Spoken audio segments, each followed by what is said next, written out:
Good evening, ladies and gentlemen, and welcome to SimPlay Motorsport. You've had a bit of a teaser of what this season's going to bring on Tuesday and Wednesday night with our fantastic GT4s and the Pro-Am category.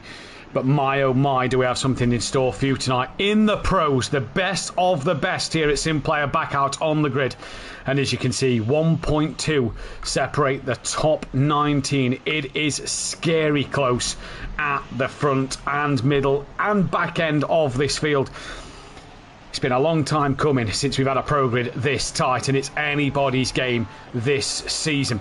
I'm your host, Mathew Duffin, joined in the box by somebody who hasn't been in the box with me since Season 4 of Project Cars 2, almost 3 years ago. Sweet and Sticky do make a return for this Season 7 of ACC in the Pro category. That is, of course, Kelly Davis joining me back live for the season. Good evening, Kelly. Welcome back to the Pro commentary box. It's great to have you here. What a championship we've got in store today.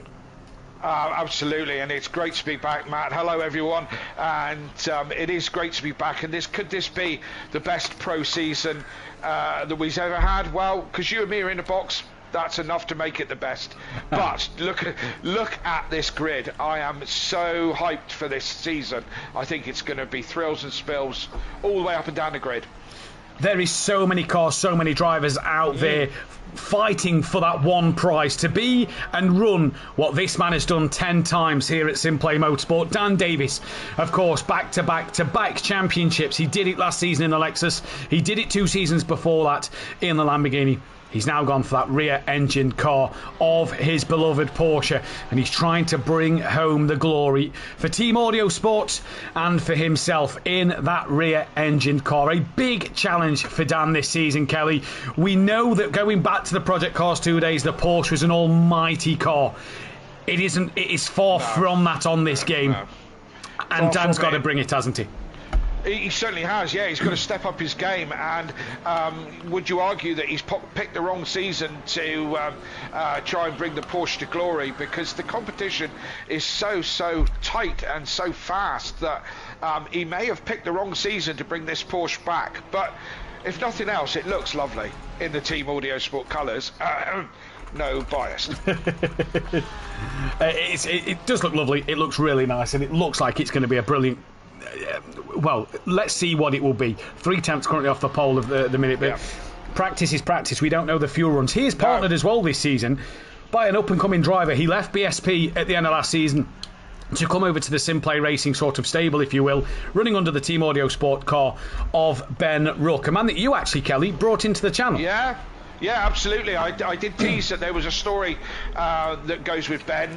Yes, when we were at Donny Park, Thruxton even, last year we met Ben. He was doing a challenge on a sim rig for a prize, and went up against Dan and beat Dan to that prize at first, and then Dan spent all his pocket money being the quickest like Dan does, and ultimately took the prize. But what we gained out of that was Ben joined us at SimPlay and has been with us ever since. Yeah, 2 very good seasons for Ben. He stays in the Aston Martin with Team Audio Sport and team with a 10-time champ. We move from the Drivers' Champ to the current Constructors' Champions, and that is SimPlay Racing. Mike Mathew still keeps that name, and a change of colours for the team this year, the orange and grey. For him, being paired with the very quick Kieran O'Reilly, running in the Honda. Again, we said about the Porsche, not everybody's cup of tea, very strong car choice. The Honda is, again, a lot better than its Project Cars 2 days. Still not, is it a front runner? O'Reilly's going to, show us all about that. Absolutely. Sorry, Kelly. Yeah, I was just going to say he's a quick boy. He was flying in the GT4s on Tuesday night, and I've gone wheel to wheel with him last season. This guy is a real contender this year for this championship. We join then MSA Racing of Tardock and Sylph. What a partnership that could be for these two, and what a driver lineup that is. 2 very quick boys, the old school racers down the order of Skunky, and new teammate this year of Viper. He promises to be a strong driver as well. The Greasy Bandits Racing stable and one solo team in the Pro Championship this season, running with Jamal Clouden. As always, he's teamed by the one-time Pro Champ of Overtaker. What a lineup, Kelly, that is. We know what Overtaker has been capable of in the past. Maybe not seeing Overtaker at his best nowadays with such a strong field, but we know what Overtaker can certainly do. Yes, absolutely. Again, been with us a few years now. Raced him many times. Well, let's say he's lapped me many times. Yeah, when he's got on his A game, he's a strong competitor. Clouden as well, gone wheel to wheel with Clouden a few times in GT4. A great racer. Strong, aggressive, likes to win, takes things seriously. Yeah, a strong pairing. Definitely. Indeed it is. Quantum Motorsport then reunite as a great duo. The former Porsche Carrera Cup driver 10 or 12 years ago of Fraser O'Brien will be paired with that of Matt Wright in the Nissan this year. We then have Effect Motorsport making a return back to the channel with Dennis Newman and that of Tobias Hoffer running in the Bentley. Now, I'm a huge Bentley fan.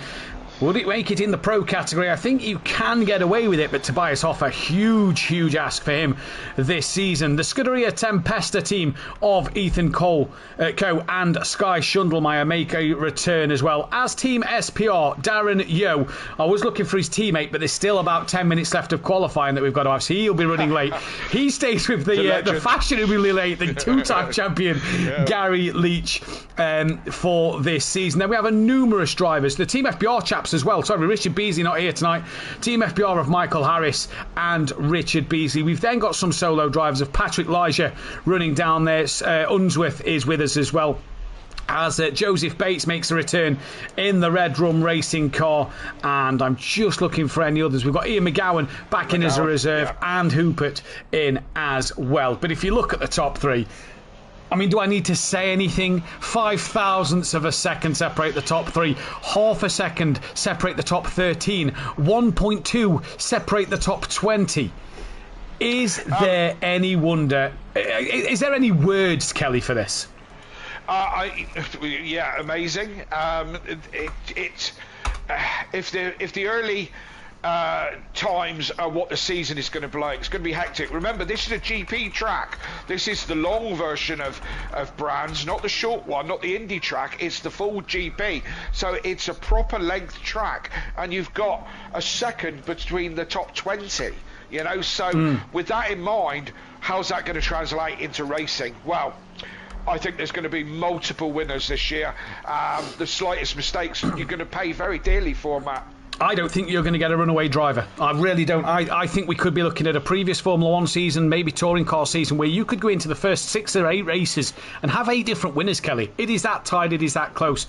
Obviously, this circuit, Brands Hatch, provides great entertainment and is one of Britain's most iconic circuits as well. The British roller coaster, they like to call it. And what a place it is. And we can bring you a few track facts of this circuit. Really great to see some of these facts. It's a 2.433 mile circuit. That's 3.916 in kilometres. It's got 11 corners, 3 left-handers and 8 to the right. Pole position starts on that right-hand side. The ACC lap record, which is interesting to note, this is the ACC in general. So this is worldwide, based off of PC and Xbox and PlayStation.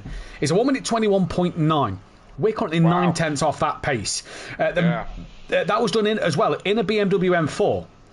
So interesting to keep our eyes on there. The most successful drivers around this circuit is Overtaker, and I can tell you he has 2 poles and 3 wins. And is that of Dan Davis with 3 poles and 2 wins, because Mr. British Tracks loves to go around these places. He loves to put on a great show for us around here. As much as he may say that he dislikes them, we know that Dan has a secret love for these British circuits. Well, he certainly does do well at them, that's for sure. Have in store for you. And what we will mention as well, actually, but just before we get into that qualifying session, is you want to join us for this special event of the Nordschleife, the Nürburgring 24-hour race. On the 3rd of May, qualifying will be on the 2nd of May. We're going to sort out a sign-up procedure for this. It is a team event for a 24-hour race in honour of Cancer Research UK. There will be a link to the Just Giving page in the Discord, and we'll be posting that and sharing that around as soon as possible. That is obviously in aid of cancer research. Brought to us by Paul Williams, who has had some family members at the moment go through cancer and are being treated for that, and hope all is well with them. So it's a real eye-opener. We did this a few years ago, Kelly, didn't we, at the Nordschleife? Yes, we did. In honour of Sabine Schmitz, and we raised, I think, just over £1,200. And it was a real good event. Me, you and Dan did the whole 24 hours. You and Dan sharing a drive and commentary with myself. It was a brilliant night, and this event, again, is just going to be another fantastic event. It certainly is. And have you driven the Nordschleife on here? Yes, did it last Sunday. It's hectic. It's so incredibly hard. And I'm a Nordschleife fan. Any game that has ever had the Nordschleife on it, I've played it and driven it and so on and so forth. It is rock hard on ACC, absolutely rock hard. So it is going to be a challenge for drivers to one, go the distance, and to the challenge of the track itself. It's going to be a great event to watch. Unfortunately, I won't be able to drive, but I will be part of the commentary team throughout the 24 hours. It's going to be fantastic nonetheless, and we hope you can join us. The sign-ups for everything will go out momentarily or later this week, if not into next week, so we can get that sorted and really ready for people to start signing up for that one. This is where we're going to need commentators, we're going to need drivers. It's just going to be a huge event. What a day that is going to be. We're going to need coffee, cakes, food, everybody. Make sure your family members, your partners are all on standby to fill you up with food and drink, because you're not going to want to move. It's going to be a cracking event, and we're going to be, channels are going to be open for everybody to join us in the comms box, no matter who's on comms or doing a stint. It's going to be brilliant. We are, though, on qualifying now. Hooper is the first man to set a competitive lap time, and it's hard, Kelly, because I'm looking to do a poll here, and I'm kind of having to go based off of that practice session, but I don't want to disclude our current champion, so I'm going to add him into the poll. And it's just hard to pick 4 drivers who's going to take this pole position. The poll goes out. You can vote amongst yourselves on who you feel will take that. I've gone for Dan Davis, Kieran O'Reilly, Tordock and Sylph. If you disagree with any of them, please comment who you think will take pole position. Let's run through the chat. We've got Lexi, our Pro-Am commentator, will hopefully be here next week from next week in the chat with us. Fury's granddad, Diego Flores, AK Playerman. We've got Jota in there, as well as Gary Clarble. Chris, Ben's dad, is in the chat. Pierre Motorsport is in there, as is Old Sim Racer. Rob Smith is with us, as is Tips. And then scrolling through as well, we also have Peaceful Stepdad, who says, good evening, Matt and Kelly, and everyone racing tonight. Great having you back on, Kelly. Oh, and it's great to be back. And keep the comments coming in the chat. We want to give the chat, keep it very lively, keep it very much you guys chatting and giving us your comments. Comment there from Rob Smith saying if it was anywhere but the Nordschleife, he'd get involved. I totally understand that. And how his daughter's just coming out of treatment for leukemia. Yeah, absolutely. Our hearts go out to anybody suffering with cancer, leukemia, any of those things. And, we'll do our best to raise some good money for the great causes. Indeed we will, as qualifying lap times are coming in thick and fast at the moment. We've just seen a couple of the cars coming over the line. I noticed that Mr. Gary Leach has got into the session, running in a new number. Who? Gary Leach, the old has-been, the 2-time champ, running in the current defending champions car of the Lexus, running in the number 313. He's got rid of the 131. The reason why he's got rid of the 131 is because somebody is taking it in his racing in real life, so he's having to run a different number this season. Damien Hibbs, I'm here as well. Go Cloud and an Overtaker, says Hibbs. Get to know commentator time. Save your fave track. Say your fave track in the UK, Donington Park. Donington Park. There we go. That was the shortest conversation ever, Lexi. Try worldwide instead. As Dan goes quickest, first man into the 22s, no biased. Here we go. Hey, look, we said that he's a man who's been on a mission, and he's got to be on a mission, Kelly, this season. He's really got to be on all pace at the moment, as Ian McGowan goes within 55 thousandths of a second of him. Jamal Clouden set a lap time at the moment. He's coming towards the line. He puts it up into P5. We're going to drop back to course 77. That is Mr. Overtaker, who comes towards the line. Watch out for Mike Matthews just behind him. Overtaker moves up the order. Mike Matthews now moves up ahead of Jamal Clouden, the 135 of Matt Wright. The Nissan Godzilla takes to the circuit this season. What a car to see out there on the Pro Grid. Absolutely. What are we? Matt Wright. Is that what yes. we're talking? Oh, look at that. What's that? That's the Nissan. That's GTR. Oh, yeah, the GTR. Yeah. Another one that was complete rubbish on Project Cars, but I don't know what it's like here. I haven't driven it, so yeah. Good car in real life. It does seem to be a good car in real life. Paul Williams, Viper will be up there or thereabouts. I think this season is wide open. I couldn't agree with you more, Paul Williams, as Darren Yeo's coming round the final corner now towards the line. Next man on a valid lap. Where does Darren Yeo go? P12 before Dan Davis comes line. Rob Smith, Castle Coombe, best track in the UK. Lexi saying Alton needs more love. I'm biased, so home track. I'm a bit biased with Donington Park as Dan Davis doesn't improve. Alton Park, the footpath. Yeah, I'm going to the footpath this year for the British Touring Car. And Castle Coombe. Yeah, Castle Coombe. Been there once for Jap Fest. Saw a guy smash up a Subaru quite nicely. There we go. But, they used to do a touring car there once before, didn't they? I'm not too sure. Long time ago, I think. What I will say is Knickerbrook, best corner name in the world, and you told us the fact live on stream in a pro category. Michael Harris goes, stays P10 and drops under that 1 second mark to Dan Davis. Patrick Elijah will be next towards the line. Tracy in the chat, good evening. Back to racing. Go Sky, great to be back to racing. Snetting's I'm biased, local circuit. Castle Coombe 10 minutes away from me, and I used to live in Bath, so it was my local track. So Rob Smith as Elijah goes P12. Who's coming round? The 1:13 of Joseph Bates, yet to set a lap time at the moment. Yes, absolutely. So Rob Smith saying used to live in Bath. Yeah, that's why the Castle Coombe thing. That's probably the closest track to me, Castle Coombe, and that's 200 miles away. Yeah, exactly.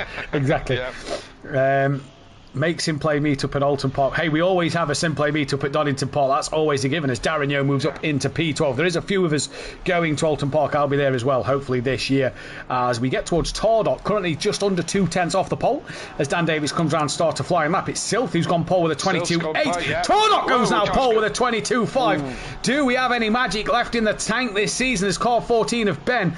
I can't see on the list. He's currently down in 12th, 14th. He's now gone up to 9th place. Ben with a good time there, car 34. Next man I can see on a valid lap time, but I can't currently find car 34. On the leaderboard, it's Michael Harris. There he is. So what were you saying? The overall ACC lap record from is, what 121.9, did you say? That's what Dan Davis has done. Dan Davis did these graphics and found out all the information. A 121.9 is that record. We're bearing in mind that is that. Probably done, Kelly, in optimal tyre temperatures, optimal conditions, maybe on a hot lap here or there. Certainly on a going for a hot lap, not in a session with 25 other cars or whatever. Not in a session with 25 other cars with a bit of light cloud about that's set to 6 o'clock at night. So, not the ideal time. Here comes Overtaker, 7/10 off the pole, doesn't find an improvement. The next up to the line will be that of Darren Yeo, who moves up to P13. So let's jump to Dan Davis, 0.4 of a second off the pole at the moment for the defending champ. But we know what he's like in qualifying. He always springs up with the last lap. And he does improve, but not a lot yet. But Dan Davis loves the edge of the seat stuff. Ask PM Motorsport. He went deaf a few times in qualifying last season. So hold on to your headphones, Kelly, because you might want to take them off if Dan Davis gets pole here. The 9.11 is coming towards the line. That is Molly, who is coming around to finish his first lap of the night. Not yet got a lap time on the board and goes within 3.4 seconds. Who's next? Car 11 of Mike Matthews. We've got in the chat Chris R saying probably Thruxton and Donny. Thruxton is definitely my second favourite. Done about 10 touring car events there. So fast, so incredibly fast. Great track. We've also said, Rob Smith saying no tracks in Cornwall, sadly. Well, they are, but they call them the main roads round here. They're more like horse tracks.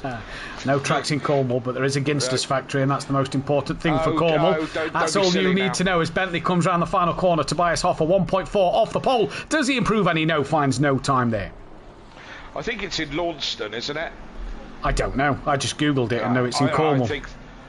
Well, us Cornish don't really think Launceston is Cornwall. Oh, Overtaker jumps up into P3 from P9 on the grid. So that is a heck of a lap time there from Mr. Overtaker as Dan Davis is coming through clearways. Dan's bailed, so you will not be deafened by Dan Davis's triumphs tonight. But what about Gary Leach? 2.3 off the pole. Here comes Alexis of Gary Leach towards the line. He comes 1.9 stays down in P20. The 6.64. That is Ian McGowan next to finish qualifying.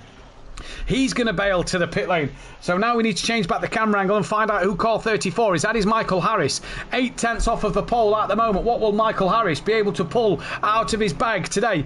Couple of hundredths will put him ahead of Ben Rook. Can he get a couple of tenths to put himself in that top 5 of the grid? Doesn't improve there. The car behind him is Ben Rook, who doesn't improve. He stays 10th. 302.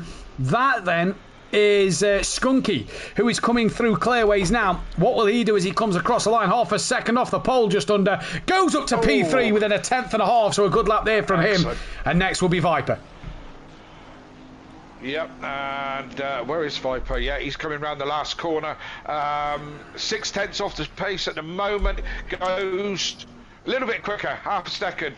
Within half a second, goes up to 8th. Tobias Hoffer improved up to 14th as well there, as Hupert could be looking to make this a Ford Mustang 1, 2, 3 at this stage of the race, of this session, as he comes round clearways now. Can this Ford Mustang just find a tenth and a half to go above Skunky? Can he find enough to go on pole position? He finds a bit, but it is not enough, and it is the man of Tordock who will start this season provisional pole, defending champ down in P6. But it's not about the pole position. You only get the 1 point for that. It's all about the 20-minute race.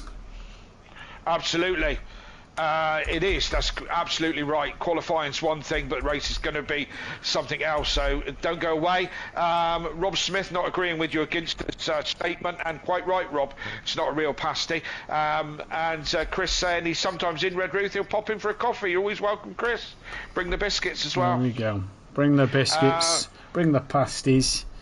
As just noticing that Skunky's gone back to no name. So for some reason, it's acting as if Skunky's doing a driver swap race. So no name on that grid. Car 302 is that of Skunky.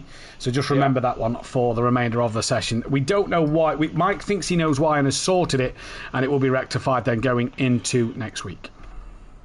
Yes, indeed. Quickly back to the chat, and Fury, who's our very own... oh God, what's he called? I've forgotten his name. Fury. What's Fury's name? Joseph. Joe Bates. Joe Bates. I've been away for a while, Matt. This stress is terrible. Hang on. Let me have a mouthful of my mango Rubicon. Yeah. 30 seconds. Best soft drink in the world. Looking for a sponsorship. Joe in the comments. Castle Combe. Combe is the best track because I've been there. Okay, fair enough. We've also been to Donny. We've also been Donny and Thruxton and Knock Hill. Yeah, and all those. He's a strange boy. Don't worry. I tell you what, Joe is a comfy pillow. We had a long bus ride up from yeah, no, he is. We had a long bus ride up from Mansfield up towards Knock Hill, and Joe was very comfortable to sort of rest my head on and fall asleep with. I'm glad to hear it. We was dumped in the back of the van, you know. They put the riffraff in the back. Me and Joe had the beers back there in the fridge, and it was nice and cosy. Me and Joe, we had a nice sleep. Lovely. Rob Smith saying I'm in Helston, just down the road. Absolutely, it's lovely over in Helston. Matt, they're all. It's a lovely community. All cousins they are over there.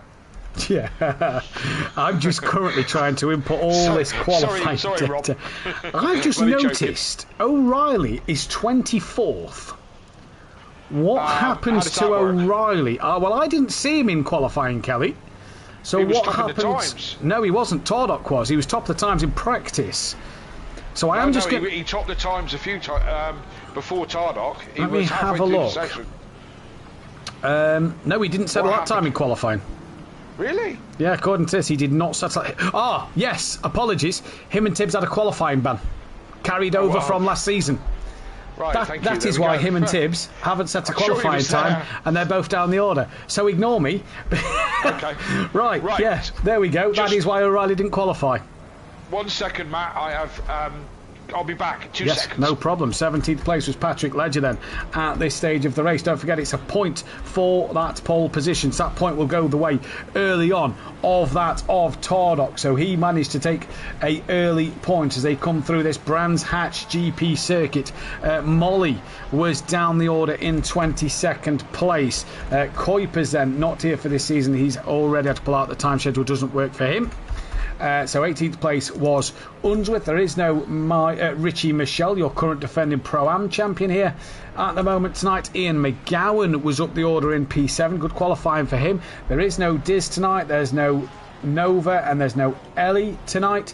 So them three people are not here. Tardok was pole. Sylph was second place. Croyce, I don't remember seeing his name out there, or Gorb as well. So a couple of drivers missing from tonight then, and we can remove that and that,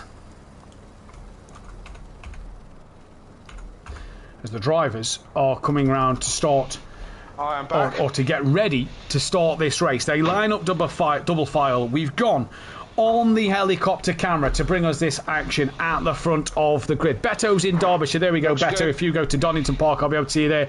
Mike reminded me that they have a BAM. Thank you, Mike. Good evening to Jackson in the chat, as well as Hypertech, who says, hello, chat. Hello, Hypertech. I'm great here. There's so many Cornish at SimPlay. I'm in Camborne, but the posh end. The posh end? Of Camborne, apparently. That would be East Camborne. Either way, we are, Kelly, about to be, for the first time in Season 7, here on this almighty Pro Grid. There is a gap on the grid, but it is green and go, and I'm not sure why there's a gap on the grid. There's two cars within each other. Yep. That might be because of the fact that Skunky's got no name, and it's just glitching that grid ever so slightly. They come apart and come down the hill. Through Paddock Hill they go, up the hill towards Druids now. The helicopter doing brilliant shots here at the moment as the two teammates go side by side. Skunky as well, side by side with Hoopert. Onto the grass goes Skunky. Overtaker may fancy a bit of a look around the outside of Graham Hill. Dan's now going to capitalise up the inside then of Mr. Overtaker. How many battles he's to have had over the season, but it's Dan Davis looking up the inside in towards Surtees. There you go, and they both have a bit of a touch. That is McGowan off. Thank you, Kelly, in the background, and we see that Overtaker loses out a lot of momentum through Surtees. He's now got that of Viper on the back of him coming down towards Hawthorne Hill, but relatively, in fact I say relatively, what has happened back there? It is chaos down the back order. Yes, indeed. Clouden was round. I'm back at the front myself watching Tardok. He's had a great start doing what he needs to do, but there's been some dramas. McGowan, Clouden, all in trouble. Yeah, they are all in trouble. O'Reilly was involved in that one, as well as Jamal Clouden in this race at the moment, as we change the camera angle now. The 135 and the 35, I believe that is that...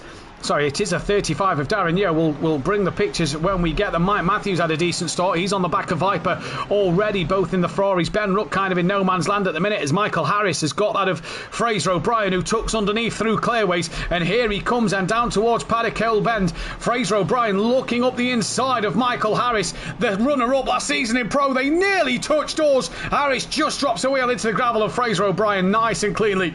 Through he goes and moves up into P10 at the moment. But what a start to this race, as Darren Yeo is already in the pits.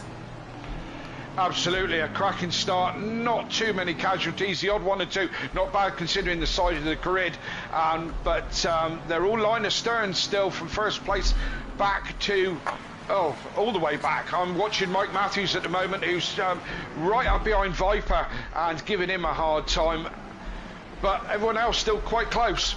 They are quite close at the minute. I'm on board with Molly so far, down in 17th place, on the back of Joe Bates. Joe's got a bit of damage to the front of that BMW. Unsworth as well looks like he's pretty heavily damaged. He's got Ledger going around the outside of Hawthorne's. McGowan's just waiting just behind Matt Wright with some damage to his car.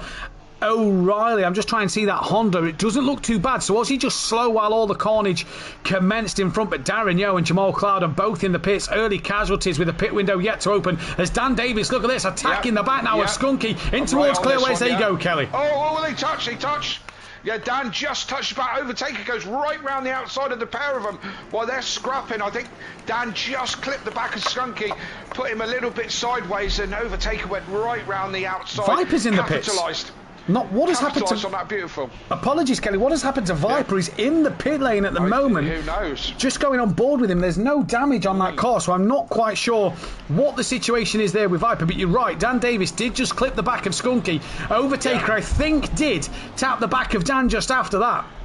And but it gave Overtaker the momentum to go round the outside of both Skunky and Dan. Mike Matthews now on the back of his former teammate and three-time Constructors winner with him, of that of Dan Davis. This is a real dogfight at the minute out for this position. And this is all for fourth place, Kelly. They're not near the podium yet as Mike Matthews pulls out and has a look on Dan. Yes, indeed. They seem top three have seemed to have dropped these a bit. Overtakers now in the Jarno Trulli position of being the cork in the bottle, or the KLF position, as I like to call it, of being the cork in the bottle with all these guys behind him. And the top three have checked out a little bit now. Yeah, they have indeed. It's going to be interesting to see what Overtaker can do now that he's ahead of Skunky. Can he pull away? Obviously, very interesting to note that the pit window will open in about 55 seconds' time. So those drivers who've already pitted have got to come back out and do their pit stop once again in this race. So that's kind of their first race done and dusted and put to bed. And they'll have to go again in the second one, especially for the likes of Jamal Clouden and Darren Yote, who look like they may have had some big damage. But this fight at the minute is Overtaker, Kelly. If I'm not mistaken, he's ran wide, but he has just started to drop these three, as if Skunky may be that cork in the road. Yeah, absolutely. Both Overtaker and Skunky a little bit tardy on the brakes into the what is that hairpin called? Druids.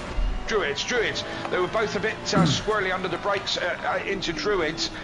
Dan a little bit cleaner, so he's all over the back of Skunky. But yeah, again, the top three are pulling away. Now 3 seconds out up the road from this group. And it's fascinating to see that 2 seasons ago the Ford Mustang came on deadline day for everybody to pit their cars. Now look, it's 1, 2, 3 and 4 in this category at the moment. What a job for these Ford Mustangs.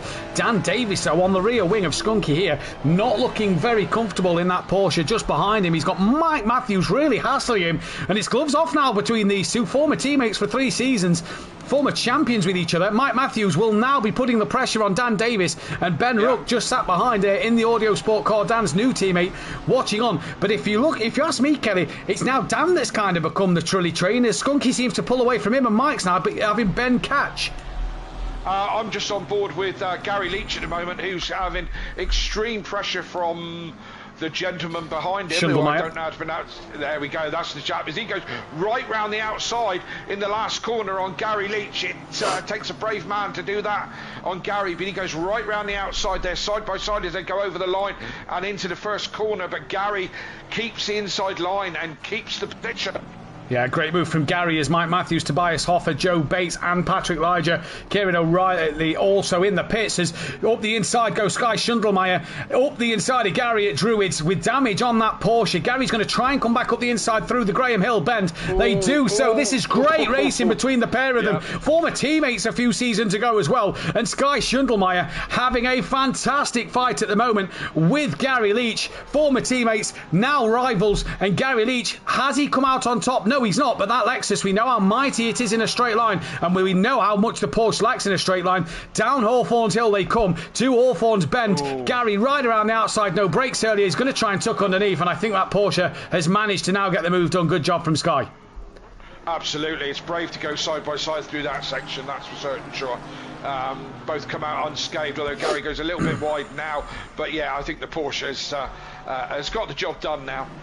Skunky then is on the back of Overtaker. Dan Davis looks like he's decided to drop the car into the pit lane, and in he will come then as we just drop back Ethan Kerr. It is only Dan Davis at the minute who has come into the pit lane. I wonder if Schundelmeyer or Gary will pit. Don't forget Schundelmeyer 23rd due to carrying a qualifying ban from last season as McGowan enters the pits, as does Unsworth. What about Matt Wright? But this is going to be an interesting watch now, Kelly, because it's a 25-second stop and hold pit stop for these drivers this season. They've got to add at least 1 litre of fuel, but regardless, it will cost you 25 seconds. And I've got a little bit of information in front of me. They don't have to change their tyres. No, Brands Hatch for the 25-second pit stop will cost you 51 seconds of your lap. So you will lose 51 seconds. If you've changed tyres, that is 54, which is around 64% of the lap. Dan Davis has gone green as Mike Matthews comes round the final couple of corners. I believe Dan is now just off the limiter. And well, the undercut for Mike, he tried to get out in clear road, but it hasn't worked. Dan Davis has managed to gap Mike, if anything. Absolutely, I think that panned out better for Dan on that one. So, yeah, so we'll see when it all shakes out where he is in relation to Skunky and Overtaker when they make their pit stop sometime in the next 6 minutes. Which begs the question for me when I look at these, when I look at the timing screens, is that is O'Brien going to come into the pits now?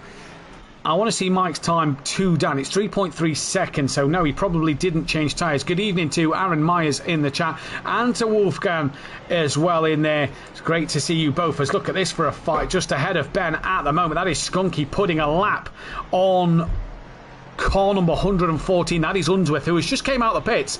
So Unsworth at the moment has now just been pitted, came out right on in the back of the leaders, as we can see that O'Reilly as well is about to be lapped by Tardock. But don't forget, these drivers have still got a pit. O'Brien, Coe and Molly are the drivers in the pits this time around. Joe Bates is in the pits once again, so he's had a bit of a shocker. Darren Yeo still has to pit, and he's got to be forced to go on. So does Viper as well, sorry.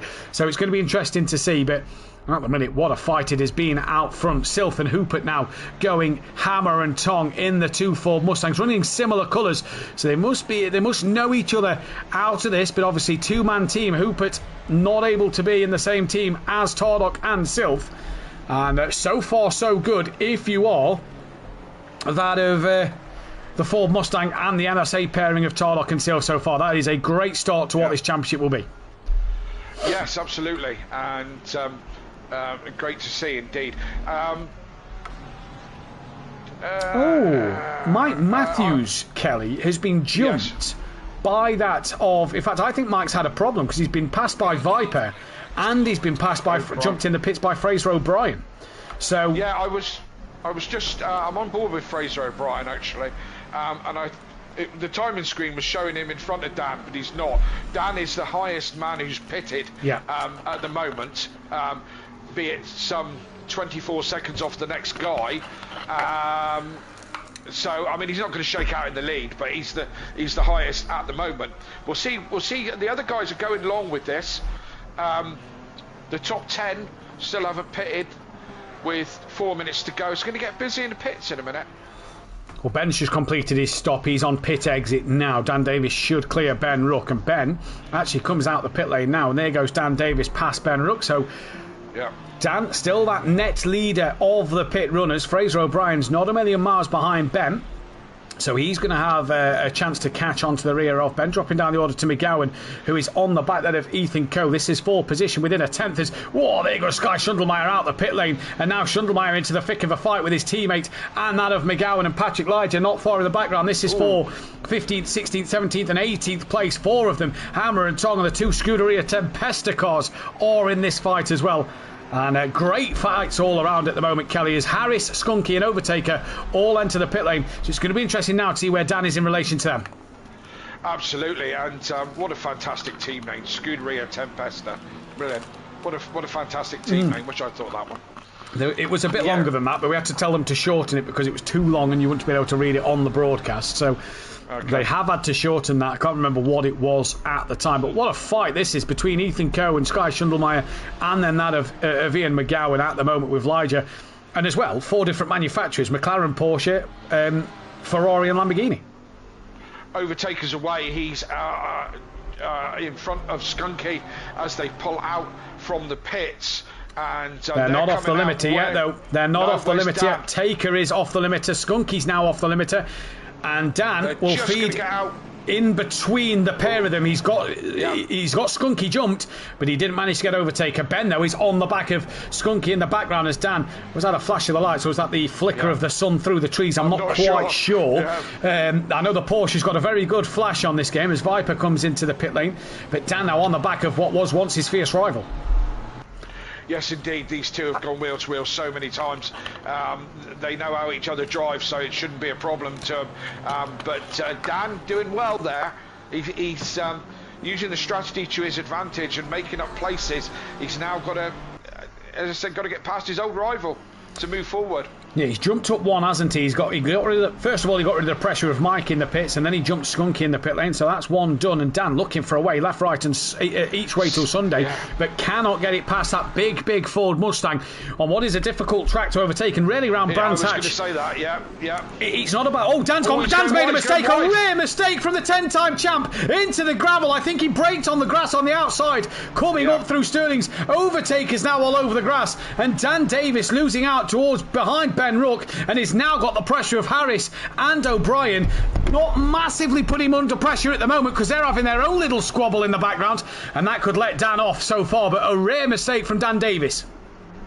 Yes, indeed. I think he was kind of sucked in a little bit by the line that Overtaker was taking, and breaking on the grass just a little bit too far, threw him offline, and it's so easy at that end of the GP to get it wrong. Massively is indeed, as O'Reilly and McGowan come up through towards Paddock Hill Bend. O'Reilly is on the back of McGowan at the moment. Darren Yeo has pitted. The only three that need to pit is Sylph Hoopert and Gary Leach going for the long strategy here. Where is Tordock? He's a bit behind him, so Gary going for the long one. Yeah, he's risking this 50 one. 50 seconds, yeah. Where is Gary on there? He'll get in the pits. You've got to be in pit lane, let's not forget. You've got to cross that line for the pit limiter before the timer runs out. As long as you're in the pit lane, you'll be absolutely fine. He's in the lane now. In comes Gary Leach. What will that do for him? Don't forget, he was just behind that of Sky Schundelmeyer. So Overtaker breathing space. Skunky now has got a bit of breathing space from Ben. Ben, then Dan Davis, then it's Michael Harris and O'Brien, with Mike Matthews not a million miles away. Tobias Hoffer in the Bentley running P12. Good showing from Tobias then. Ethan Coe 13th, with Schundelmeyer 14th. Patrick Lager from Ian McGowan. Then it's Kieran O'Reilly. Matt Wright in the Nissan. Then it's Scott Unsworth, Molly Viper, Joe Bates, Darren Yeo, and Jamal Cloud, who still looks like he's got damage on that McLaren. And well, not the debut for Jamal, not the first race he'd have wanted this season with such promise in the pre-season testing. No, indeed. So that's everyone done with the pits. Gary Leach, the last one, still in the pits, but he's off his marks now and he's away. We'll see where he comes out in relation. As he said, he was racing with. Yes, Schundelmeyer is absolutely gone. Gary's came out 17th place. Oh yeah. Yeah, so the long strategy didn't really give any gains for Gary Leach that time. But it'll be a learning curve for Gary. Yeah, he'll still be trying to get to grips with this Lexus for sure, as O'Brien has got up past that of Michael Harris. And next up for Michael Harris will be Mike Matthews to try and come and take position of that one as well. And at the minute, great start to this race here in the Pro category at the first event of Brands Hatch. What a day and night it will be for these drivers. We head to Spa-Francorchamps next week. That's going to be another fantastic race to watch around there. You can join Dan Davis live in the box on Tuesday night for GT4s. Lexi should be back with us. Marshall should be with us for then the Pro-Ams for that one. And myself and Kelly will be back on Thursday night next week for that at Spa. What a race that provides to be. Normal time race, as well as Michael Harris is looking up the inside into Paddock Hill Bend of that on Fraser O'Brien. Lovely move that, but Fraser O'Brien looks to get the up and under. The switchback, an absolute peach. Back up the inside for Druids. Thank you, Mama, through for the Carrots. First one of them of the season, and Fraser O'Brien's through. Absolutely. How do you like those apples? Yeah, well, hey. That's the one. Good evening to Swindle Mac from the ARL channel. I can see there. Great channel to be a part of, as Harris is looking back up the inside, then on Fraser O'Brien through Surtees. And it's anything you can do, I can do better. But O'Brien's not gave up on this one yet. Down Hawthorns Hill they come. They're going to have a frustrated Mike Matthews since the pit stop, sat right behind them. And can Mike follow O'Brien through? Whoa, big contact of Fraser O'Brien into Harris, into Mike Matthews. Well, 3 into 1 didn't work. We didn't even get 2 into 1 at Hawthorns here. And the Bentley will come through like the tank it is and will pick up 3 places. And what a mistake from O'Brien and Harris here. Didn't quite see what exactly happened. Back towards the front though. Ben Rook at the moment, 6th place, putting some pressure on Skunky. Yeah, they just touched. It was the car behind. Who was it? O'Brien. O'Brien, the 47 car that touched and put the other one into a spin, and Mike Matthews just got caught up with that as well. So unfortunate, but it kind of looked like it was going to happen, didn't it?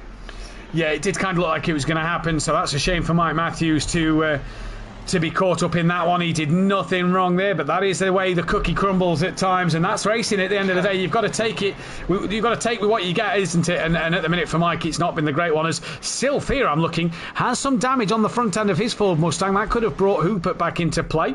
So we'll give you a quick running order as we enter what is going to be the white flag lap next time around. It is Tordock who leads from Sylph, from then that of Hooper did. In fact, Tordock has a 3.8 second lead.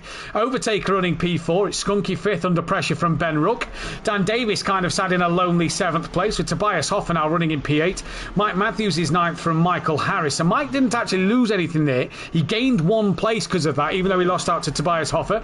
Fraser O'Brien from Sky Schundelmeyer, Ethan Coe from Ian McGowan, Kieran O'Reilly up in 15th with Patrick Lager, 16th, Gary Leach from Matt Wright, Scott Unsworth, Molly Viper, Joe Bates a lap down, Darren Yeo, Jamal Cloud. And then as the white flag flies here at Brands Hatch and we start the final lap of the race here, and it is, I tell you what, if you're a Ford fan, what a day for the Ford fans. Yeah, absolutely. And they've gone 20 minutes without rusting away and made it to the end of the race. Well, they won the Daytona 24-hour in the GT3 category a few weeks ago in the real world. They're going to win that. What's bigger than winning Daytona 24-hour? Winning the SimPlay Pro category. Of course. Yeah. Because who doesn't want to win this category? We've now got an ex-professional Porsche Carrera Cup driver on the grid in Fraser O'Brien. That is the calibre of drivers that we are now attracting. I've heard there's a certain couple of Formula One drivers that want to join, but we've told them that, well, first come, first serve, really. Hot sticks wasn't good enough, if you ask me, for them to get into the lobby. As tumbling down the order a little bit, Ian McGowan's defending from that of Kieran O'Reilly. Patrick Liger's not too far in the background at the minute. O'Reilly, the pace he showed in testing, we know he's had the qualifying ban, but it just hasn't had that pace in the race, has he, Kelly? No, absolutely not. And 20-minute race, it's difficult to make real headway. And with a grid that's going to be this close, it's going to be difficult to make headway. These just going to have to cut you off, Kelly. Tordock comes to the line and he's going to take the first win of the season with the fastest lap here in this category. Sylph will take 2nd place. Hoopert is going to take P3. A great drive from all of these boys at the moment. What a start to their season. Overtaker is going to come through for that P4 finish from Skunky, from Ben, from Dan Davis, Tobias Hoffer. What a result in the Bentley, a car that shouldn't really maybe be in the pro category. P8, Mike Matthews P9 from Harris, from then Fraser O'Brien. Sky Schundelmeyer will come across for P12, not bad from back of the grid, just ahead of McGowan, O'Reilly, Liger. Joe Bates has finished 22nd and a lap down. Ethan Coe 26th. 16th. Gary Leach will come through for that 17th place, just ahead of Matt Wright in the Nissan in 18th place. Unsworth then is going to be P20 as Darren Yeo has crossed the line there in 23rd. Unsworth P19, and then we just wait for Molly to come through, who is P20, and Viper 21st. And then Jamal Clouden 24th, rounding out the rear.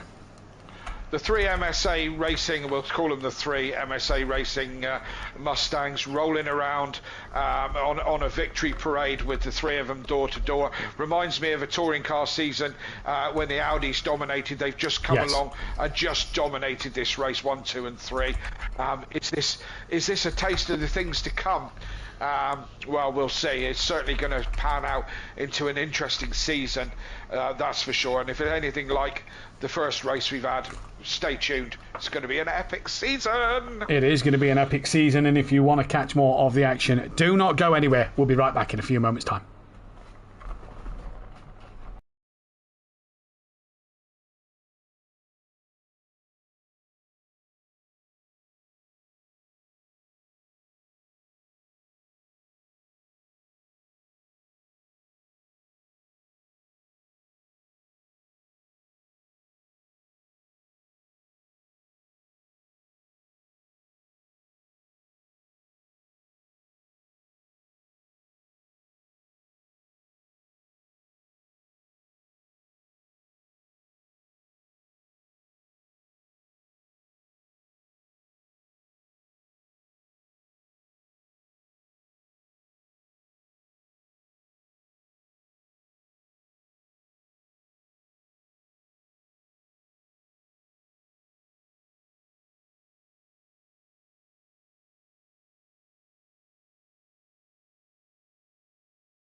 Welcome back then, ladies and gentlemen, to SimPlay Motorsport as we gear up for the second qualifying session of the evening and get ready to look into that 1 hour race. What a night and what a start to the season it was if you're a Ford driver, because they was absolutely fantastic out front.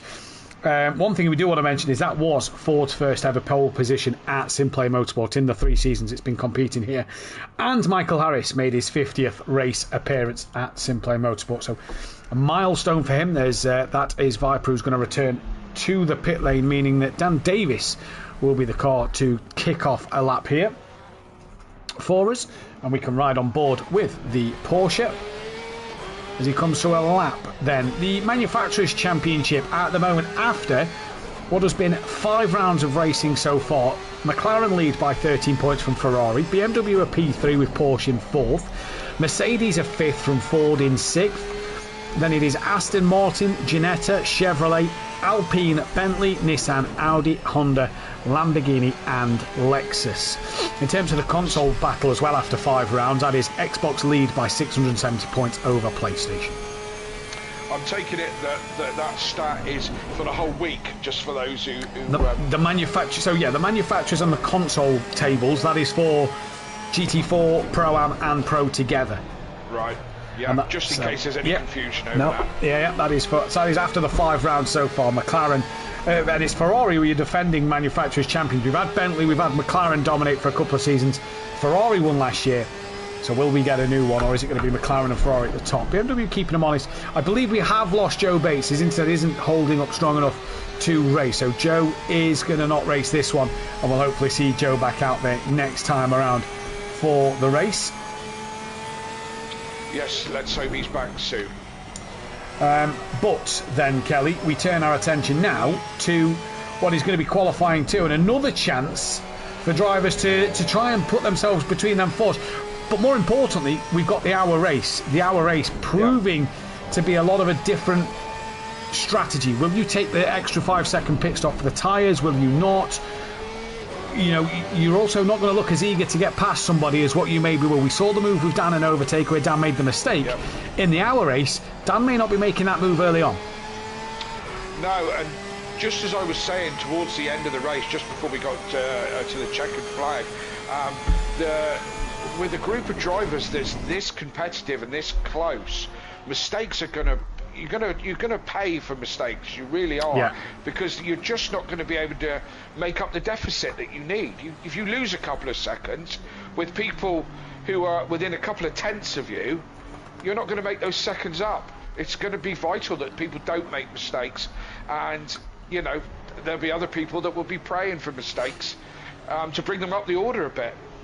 And we saw with Mike Matthews, didn't we? He had a bit of a long pit stop. That cost him a lot of time, because he was really on the back of Dan before the pit stops, and after it, you know, was nowhere, and then got caught up in that incident. And that's the problem with this big, strong grid at the moment. Now, don't forget, for Sky Schindelmeyer and for Kieran O'Reilly, they can now qualify as Sky Schindelmeyer rocks up in 6th place.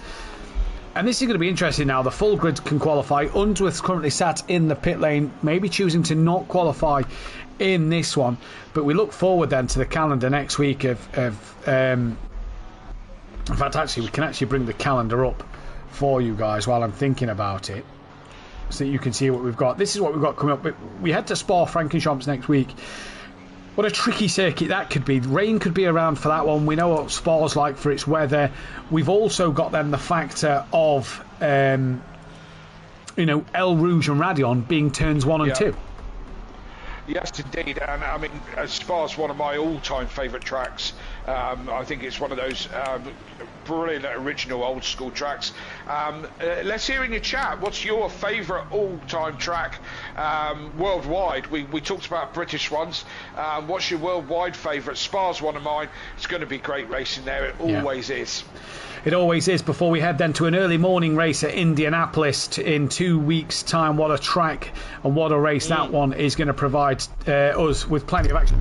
We head then to Bathurst, Mount Panorama for the 4th round of the season. That's going to be a tricky one. We've just seen the Bathurst 12 hour in the real world, not last weekend, and that was a brutal race. We head over to the British the home of British racing of Silverstone, before heading South Africa of Kyalami for the mid-stage race of the season. One of 2 night races this year.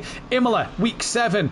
What a track, what a place. Imola is week 7. That's going to be provided on the 18th, 19th and 20th of March. Nürburgring on week 8. Week 9, the Red Bull Ring, the second of the night races on the 1st, 2nd and 3rd of April. Before we head to Alton Park for week 10, Watkins Glen week 11, and rounding out in which I think, by the way, and we've not planned this, we'll be there at Donington Park for the finale that weekend. After Donington Park at SimPlay, Donington Park Touring Cars. First race of the season. There we go. What more could you ask for? Doesn't get any better than that, does it? I mean, not really. SimPlay being the better of the 2 events, of course. But yeah, of course, absolutely. Donny Park, what a track. That's the. I will be racing in the Pro-Am category for that one. Try not to miss Donny Park. Such a great track. And I'll be going from the comms box to the campsite on that Thursday to Friday morning. That's where I'll be. If you want to become a Patreon on the channel, £3 a month for the SimPlay drivers tier. You can reserve your driver number. You'll have priority access to all sign-ups and events that get taken part here at SimPlay Motorsport. Track suggestion for future seasons, although maybe not for next season, depending on what plans are in the pipeline. Pre-season promo images. All you have to do there is send a DM to our promo guy Dan Davis, and an auto share on your social media links, amongst other things. Speaking of, and you gain our respect and admiration, because donating to the channel just helps the channel and community grow.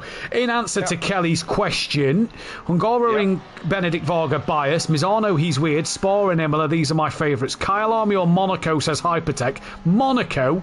John, give your head a wobble. Beto, you go to the touring cars at Donington, Matt. Yes, I am, Beto. I will be there all weekend. Rob Smith says Bathurst and Spa, my 2 favourite tracks. Chris says I am. Chris, are you going Donington? If so, we'll have to meet up. I'll give you my circuit, Kelly. Interlagos. Oh yes, Brazil, fantastic track. What a shame it's not on this game. Oh, isn't it? Yeah, isn't it? What a great one. I agree with loads of those. Bathurst is a great track, and as you said, Interlagos is awesome. I actually like Monaco as well, to be fair. Some great tracks there. Anybody else? Let's hear what you've got to say. What is the best track in the world? I'm actually a very big fan of the Nordschleife, which brings me quite nicely round to, and I didn't do that on purpose, I do like the Nordschleife, and it's my kind of ambition to take one of my vehicles over there and drive it on the Nordschleife like you can, which brings us nicely to our charity event. I'm not going to go right into everything right about now, but we're doing a 24-hour for charity, for cancer. You can get involved on whatever level you like. It's coming up soon, end of the season. It is indeed. Good evening to Laura in the chat, who says countdown to Donny Touring Cars starts now. British tracks for me, I love Brands or Thruxton, says Hypertech. Cadwell Park, says Beto. I mean, sorry, Chris is a Patreon. Thank you, Chris. It is well worth it. Is Gary Leach is currently 20th on the track. Obviously, Mons is the best track ever. You see, I'm going to upset a few people now, Rob. Nordschleife is ridiculous and it's stupid. The event of the Nordschleife 24-hour is brilliant.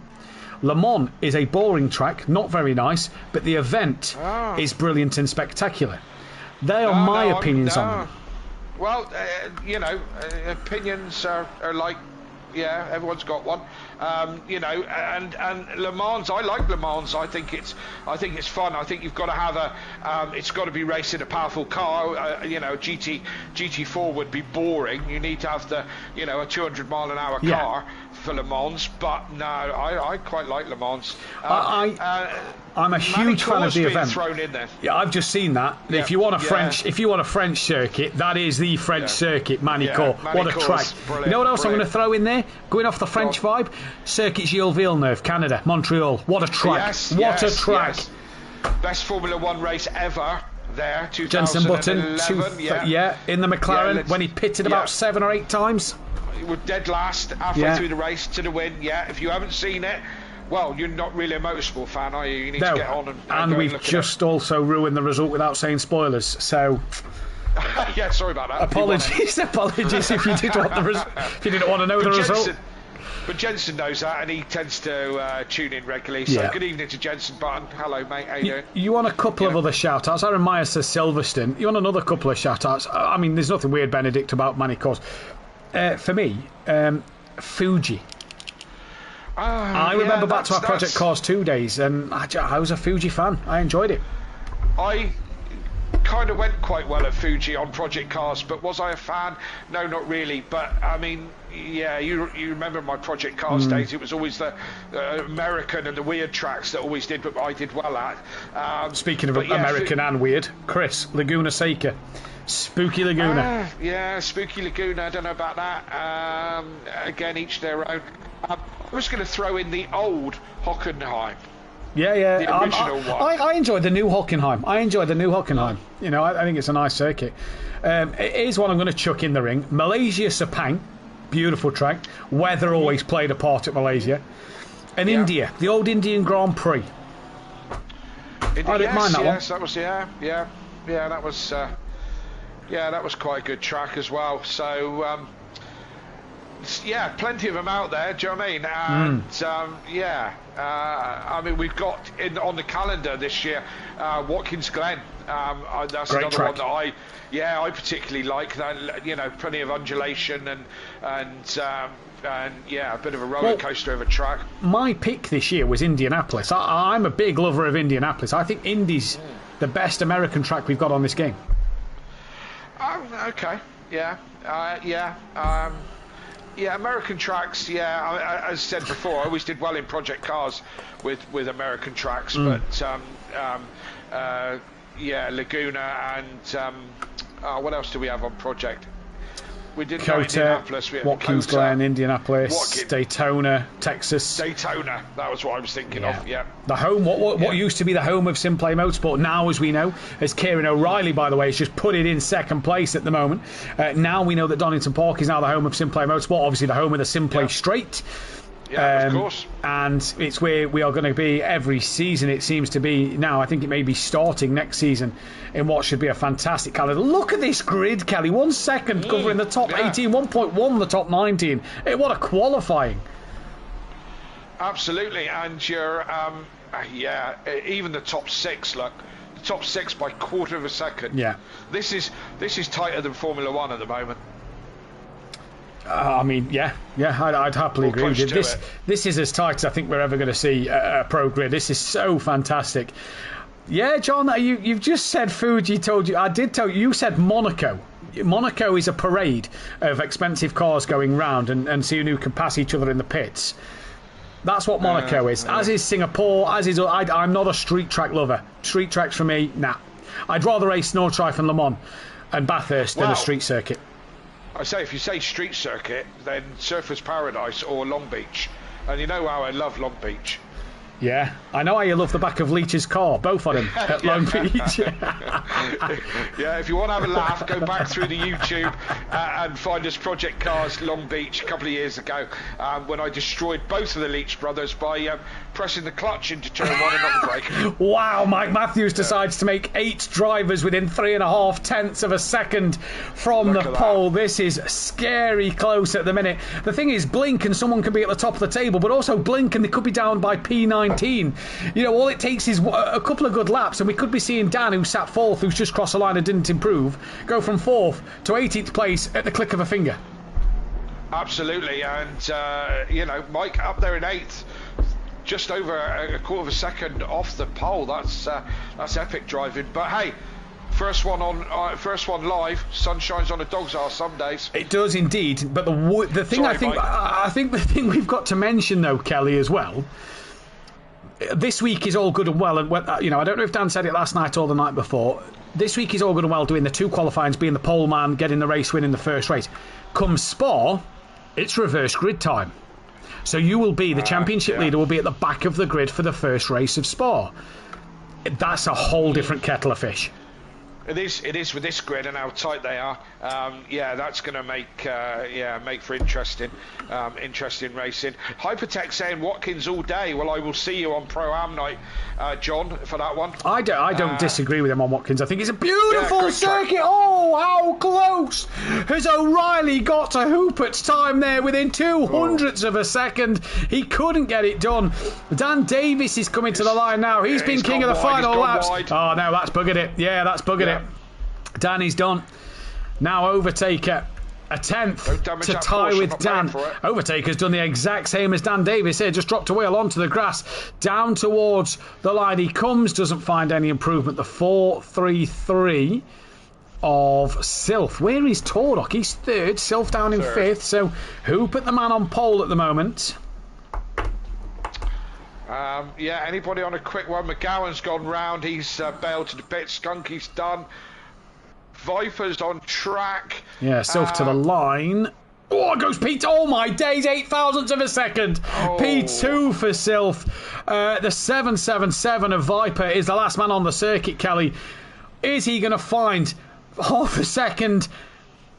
He finds 4/10 of it and goes P6. That is incredible. But Sylph manages to make it a Ford lockout on the front row of the grid once again. But it is Hoop at the man pole position. So Ford don't only just get their first pole position of their SimPlay career, they get their second as well, like London buses. Absolutely, coming thick and fast. Yeah, definitely. And again, 1:22.6. That's epically fast. Epically fast. Massively, mighty speed from these pro drivers this season. This is going to be a fantastic season. You will not want to miss any of it. If you remember, as we say so every night, and it really does help the channel grow, please hit that thumbs up button, the bell to be notified when we go live, and as always, smash that subscribe button for the subscriptions. 857 we're up to after Pro-Am, so every other subscription now goes a long way. We are close to that 1,000 mark. The aim is to at least be at 900, if not close to 950 by the end of this season. We want to be at 1,000 by the end of the year. The earlier we get there, the better, so please smash that button if you can. Absolutely, and it all helps. This whole thing is all put together by volunteers, so help us along with it. We all love what we do, and your help is great in any way that you can. Interesting one here, Chris R, Isle of Man. When Tony Pond raced a Rover Vitesse around a 100-mile lap standard in a standard car, apart from on slicks.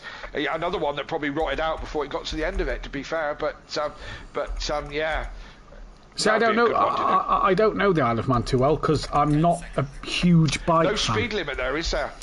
No speed limit. Generally, there's no speed limit. Yeah. Well, that's why Top Gear went there a lot, I believe.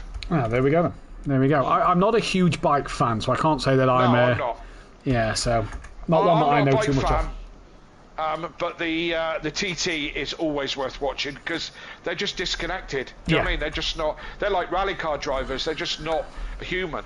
You know. I think it's another one, isn't it? The event of the TT seems to get people more up than the circuit, isn't it? Really? Yeah. I mean, it's still taking your life in your hands. Do you know what I mean? So much motorsport is safer than it ever used to be. Yeah. You know, I mean, there's obviously risks in motorsport, and anything going quickly, there's risks in. But it's an awful lot safer. But the TT is still madness. You can still die very easily. It is a crazy race, and speaking of crazy, it's crazy how close this grid is this season. Race 2 winner, who is going to be the man to come out on top? This is going to be the biggest question tonight, Kelly. Who are you going for in this second race, based off what we saw in race 1? I have absolutely no idea, but I'm going to go away from the fix or repair daily of Ford and go for. I spoilt Kieran O'Reilly's race in GT4 by picking him for the first race win. So sorry, Kieran. I'm going to go for Kieran as for the win. Look how much you've matured by picking a Honda to win a race. It's incredible. It's incredible the journey we've came on over these few years. Some of us don't have to keep going on about Ginsters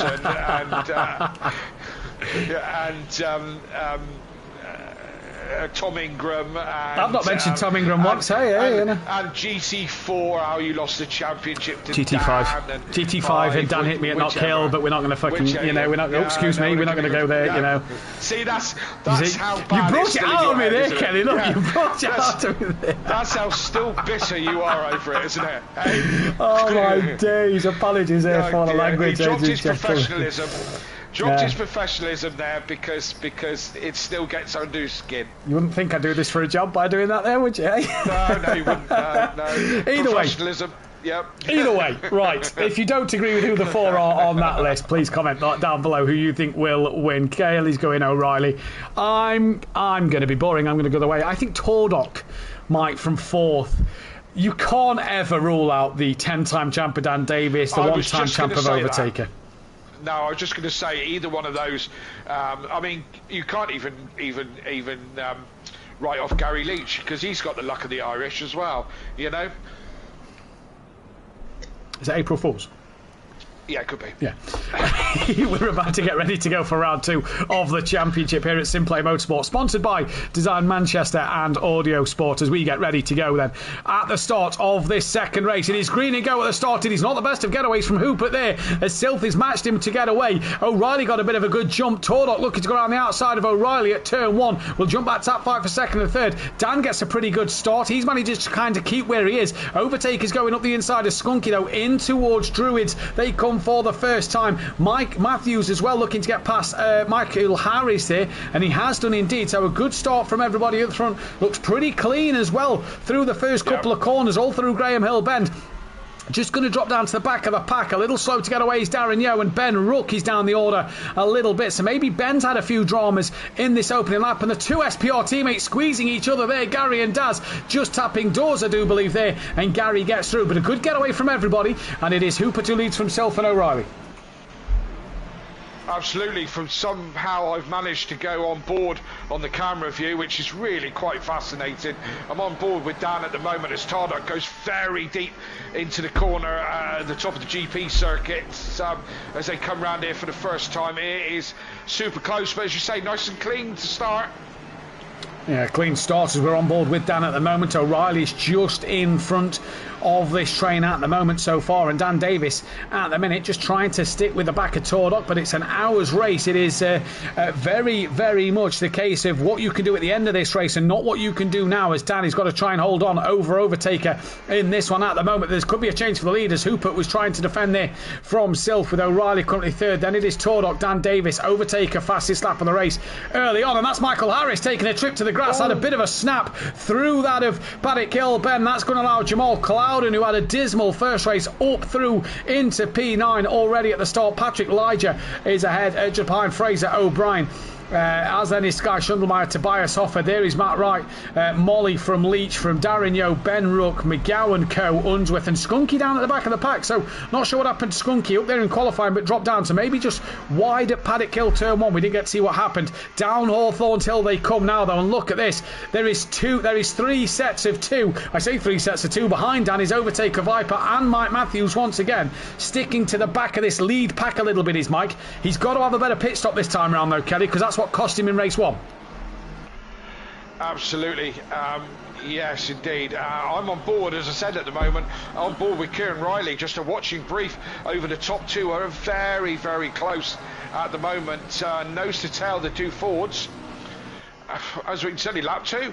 Yeah, it's only lap 2, and we've still got 57 minutes to go. There could be so many laps here at Brands Hatch as we roll into the evening time as well. You can see the sun just setting a little bit. It is coming down as we will get into 8 o'clock by the end of this race. And the interesting thing to note for these drivers then is that track temperature, 13 degrees. Will that drop a little bit throughout the race? That's going to be the interesting thing, I think, Kelly, for these tyre strategies on who may take a set of tyres or not. What these pressures are going to do. We're going to drop down the order to P10 with Michael Harris on the back of Jamal Clouden still. He's got Fraser O'Brien with him now. Clouden at the moment, not sure what happened race 1, but just hasn't seemed to have the pace of the top 8 really in this session. No, he's looked a bit out of sorts at the moment. Who knows? Sometimes it can be the track, can't it? You just don't vibe with it or whatever. So yeah, hopefully we'll see a better showing from him throughout the season. something's happened to Gary and Ben because they was both ahead of Skunky. Skunky's down. Ben's got Skunky on the grass, and Ben looks like he's going to have the momentum to pass Skunky then down Hawthorne's Hill, and Gary's 5 seconds off the back of them, so not sure what's happened to them two out there at the moment. Darren Yo's trying to get onto the back of Ian McGowan, but he's got Ethan Coe just behind him. Michael Harris still there with that of Cloud, and we're trying to keep up to date with as many fights as we can, but it is Hoopert from Sylph with O'Reilly just starting to gap Tordock a little bit now, as Tordock looks like he's actually coming under a little bit more pressure from Dan Davis. Gap was 0.4 of a second. We'll see what it is down the start straight. We know that Mustang is incredible in a straight line. What is that gap? 0.472 Dan to Tordock. It's 0.59. So we gained a couple of hundredths that time around, did Dan. Nothing special, but just a little bit to start knocking on the door of an hour race. That's what you have to do, Kelly. Chip away, chip away, chip away. Absolutely, and you know, it amazes me the amount of limits that these guys take, or the edge of the track that they use. Do you know what I mean? Watching them all, they just hug the edge and just dip into the grass quite regularly. And I'm amazed that they don't spin out more often. Well, one thing we've got to note is the fact that 3 track limits, on your 4th track limit that would ping up for a drive-through penalty. So these drivers are on the edge, and like you say, Kelly, it's incredible, especially at some circuits where the track limits do get a little harsh and can ping up even more, as O'Reilly at the minute being hounded by that of Tordock, who is right on the limit to get over the curbs. That Ford Mustang goes, and you just see him where Tordock down Hawthorne's Hill through Surtees. Dan was within a tenth at the end of the second sector. Dan's now dropped back to 4.5 tenths, so just showing that grunt of the Ford Mustang in the middle sector being able to pull away as Tordock very wide through the man of Sterling's, and down the back straight they come towards Clairways for the 3rd time in this race. And Tordock then, little dirt on his tyres, he had a bit of a slide. This is giving Dan Davis a bit of a momentum to get onto the back. Definitely on the edges, Tordock, on this lap, trying to wring the neck of that Mustang and get to grips with O'Reilly. Dan's got opportunity, he drops to the... No, he had to look up the inside, but wasn't close enough to... Looks a little slidey, Kelly, does Tordock, on what I'm watching here. Track has just dropped to 12 degrees. Overtaker went deep behind Dan at Druid's Corner then, so he's now got Viper and Mike Matthews for company behind him. We're going to just stick with this Tordock fight. This is on the rear wing of Tordock then, and watch this Ford Mustang coming through Surtees. Dan right underneath the wing. Look at the Ford Mustang's grunt. You already see it on acceleration out the corner. Bang! There's the gap back for Tordock at the moment. He's put that daylight back between himself and Dan Davis. Watching, I was watching, I'm on board with Dan, watching the back end of Tordock, and he was loose through Graham Hill as well. He was back end was not very compliant at all. He's struggling with that for some reason. He is indeed, as Michael Harris was having a sniff up the inside of Westfield through Dingledale they go. Now up towards Sheen Curve, up and over the curb he goes. Bit of a wiggle there. He's got O'Brien on the back of him as Michael Harris. I'm trying to come in together in race 1, but Harris again, a lot of curb there for the M4 driver. Just a bit of a kicking out of the rear end as his teammate Richard Beasley's in the chat. Hopefully all is well, Richard. No, you had to go to the vets very late on and gutted to miss this one. Hopefully all is well there for yourself, but at the minute Michael Harris trying to put pressure back on Jamal. We're going to look down the order elsewhere. Ian McGowan has got past Molly. Now Darren Yo is going up the inside of Molly, and that is a move done for Darren Yo as well, so good stuff there. We've got Ben Rook on the back now of Unsworth. Molly's round down the order. Where is Molly then? That's coming through Paddock Hill Bend, on the outside. Ethan Coe's dropped down to 23rd, not sure where, but Molly's going to have to wait, I imagine, for Coe to go through, and then Molly can rejoin as he does now. And Ben Rook having a look up the inside of Graham Hill, and it's just a look at the moment. Yes, indeed. I'm still on board with Dan. Tordock all over the back of Kieran Riley now. He seems to have brought the gap down a little bit. Pressuring O'Reilly. O'Reilly gets a little bit squiggly as they're around the far end of the... What is this corner here, Matt? This one up here, the uphill one is Sheen Curve. Sheen Curve, that is such a tricky one. You try to take as much curb as you possibly can, but it's a fine line between too much, not enough, and you can be in the gravel either way. Indeed you can. So like you said, Tordock massively putting O'Reilly under pressure at the minute in the background. You've seen Dan Davis has had a horrible end to his lap. He's under pressure now from Overtaker, who's going to have a look up the inside in towards Paddock Hill Bend. Taker's going to make his line tight and backs out of that one to allow Dan to get through. Gets very close to Dan as he bounces over the curb. Mike Matthews just losing out a touch a little bit. Viper has a look now on Overtaker, and whatever happened to Dan at the end of that last lap, he's dropped off the back of Tordock and O'Reilly and is really fell there into the clutches of Overtaker, Kelly. Yes, he did. It looked like he must have had a moment there somewhere. He dropped off, as you say, and he's stabilising a little bit now and pulling back up to the back of Tordock a little bit. But yeah, one mistake and it's curtains, isn't it? It is indeed, especially in this category. That's how much you can lose as we drop back down towards Jamal Clouden, still being hassled by the BMW M4 driver of Michael Harris. This is for 9th and 10th. They've just pulled away from O'Brien ever so slightly. And as we come through, there's Harris, who just has to get off the throttle and pull out, so he didn't go into the back of Clouden. Through Westfields and Dingle Dell now, you drop downhill and instantly climb back up towards Sheen Curve. Clouden, there are a lot of curb coming through, as is Harris, and O'Brien's now right on the back of him, just dropped a wheel onto the grass. That would have hurt his run. Now through Sterling's a horrible corner to get right as Harris again sliding through it. And at the moment, whereas we are, everybody, this is, I think, the problem with Brands Hatch, Kelly. You kind of have to set the driver up. It's like chess. You've got to set them up 2 corners ahead of where you are. It seems to be slippery for everybody as well. Everyone we go on with seems to be fighting a slide. And again, Brands can be a little bit like that, can't it? It could be. Whoa! I don't know if Viper has just tapped the back of Overtaker. He definitely outbraked himself and went deep. That's put Mike Matthews right onto the back of him. And in fact, he's going to tuck underneath Graham Hill. Mike has a little wiggle himself, and that's put end to that one. But Viper there, I don't know if there was contact made. He's definitely, though, ran deep at Druids on Overtaker. Sorry, Kelly. That's okay. I don't know what I was talking about, but it doesn't matter. I'm on board with Michael Harris, who is all over the back of Clouden as they come up the long straight onto the GP, and Michael Harris trying to have a look round the outside. That'd be brave to try it round there. Can't make it stick. Clouden stays in front. Clouden stays in front now. Jinx to the inside straight away to cover that one off. Clouden's feeling the pressure at the moment. And has he just gone a little deep? As that Harris didn't get the run he needed to be up the inside coming into Sheave. This is great close racing between every driver here in the pro category, and you've got O'Brien with them as well. This is McLaren, BMW and Ferrari. And I tell you what, Kelly, I don't know about you, but that BMW is giving me very much JPS Lotus vibes of the Ayrton Senna days. Yeah, very nice, isn't it? Very pretty. One of my all-time favourite liveries, the JPS. Tordock's passed O'Reilly. Sorry, Kelly. Tordock has passed O'Reilly. It is a Mustang 1-2-3 again, and Dan Davis is now on the back of the SimPlay racing car of Kieran O'Reilly. So not sure what happened there, but O'Reilly's through. Must have been a mistake from O'Reilly. Easily done, and given one place away. I don't think he'll be back in front of Tordock again today. Going to have to wait and see in terms of what's happening in this race. Dan has dropped Overtaker. That gap is 2 seconds, so Overtaker's pace has just died somewhere. Either that, because I don't think Dan and O'Reilly, and Tordock, they're all still together, so it's not like they've picked up the pace to catch the leaders. It's as if Overtaker's fell off the back of these of the 3 he was with. He's under a lot of pressure from Viper, to be fair. Maybe he's looking more in his mirrors than he is going forward. Oh, O'Brien and Harris, Kelly, just looking on the timing screen, have both got past Jamal Clouden. So not sure where that has happened, but Harris and O'Brien all through on Jamal Clouden then. Patrick Ledger just behind has got Sky Schundlemeier with him as well. Ben's got Unsworth, Chris is saying in the chat there. Ben is ahead of Unsworth. Darren Yeo running on his own with McGowan, also Matt Wright in Nissan. And the Bentley of Tobias Hoffer. Schundlemeier on the back of Patrick Ledger at the moment. O'Brien's round. O'Brien's in the gravel. That's Sterling's, isn't it? He's just rejoining now, it looks like.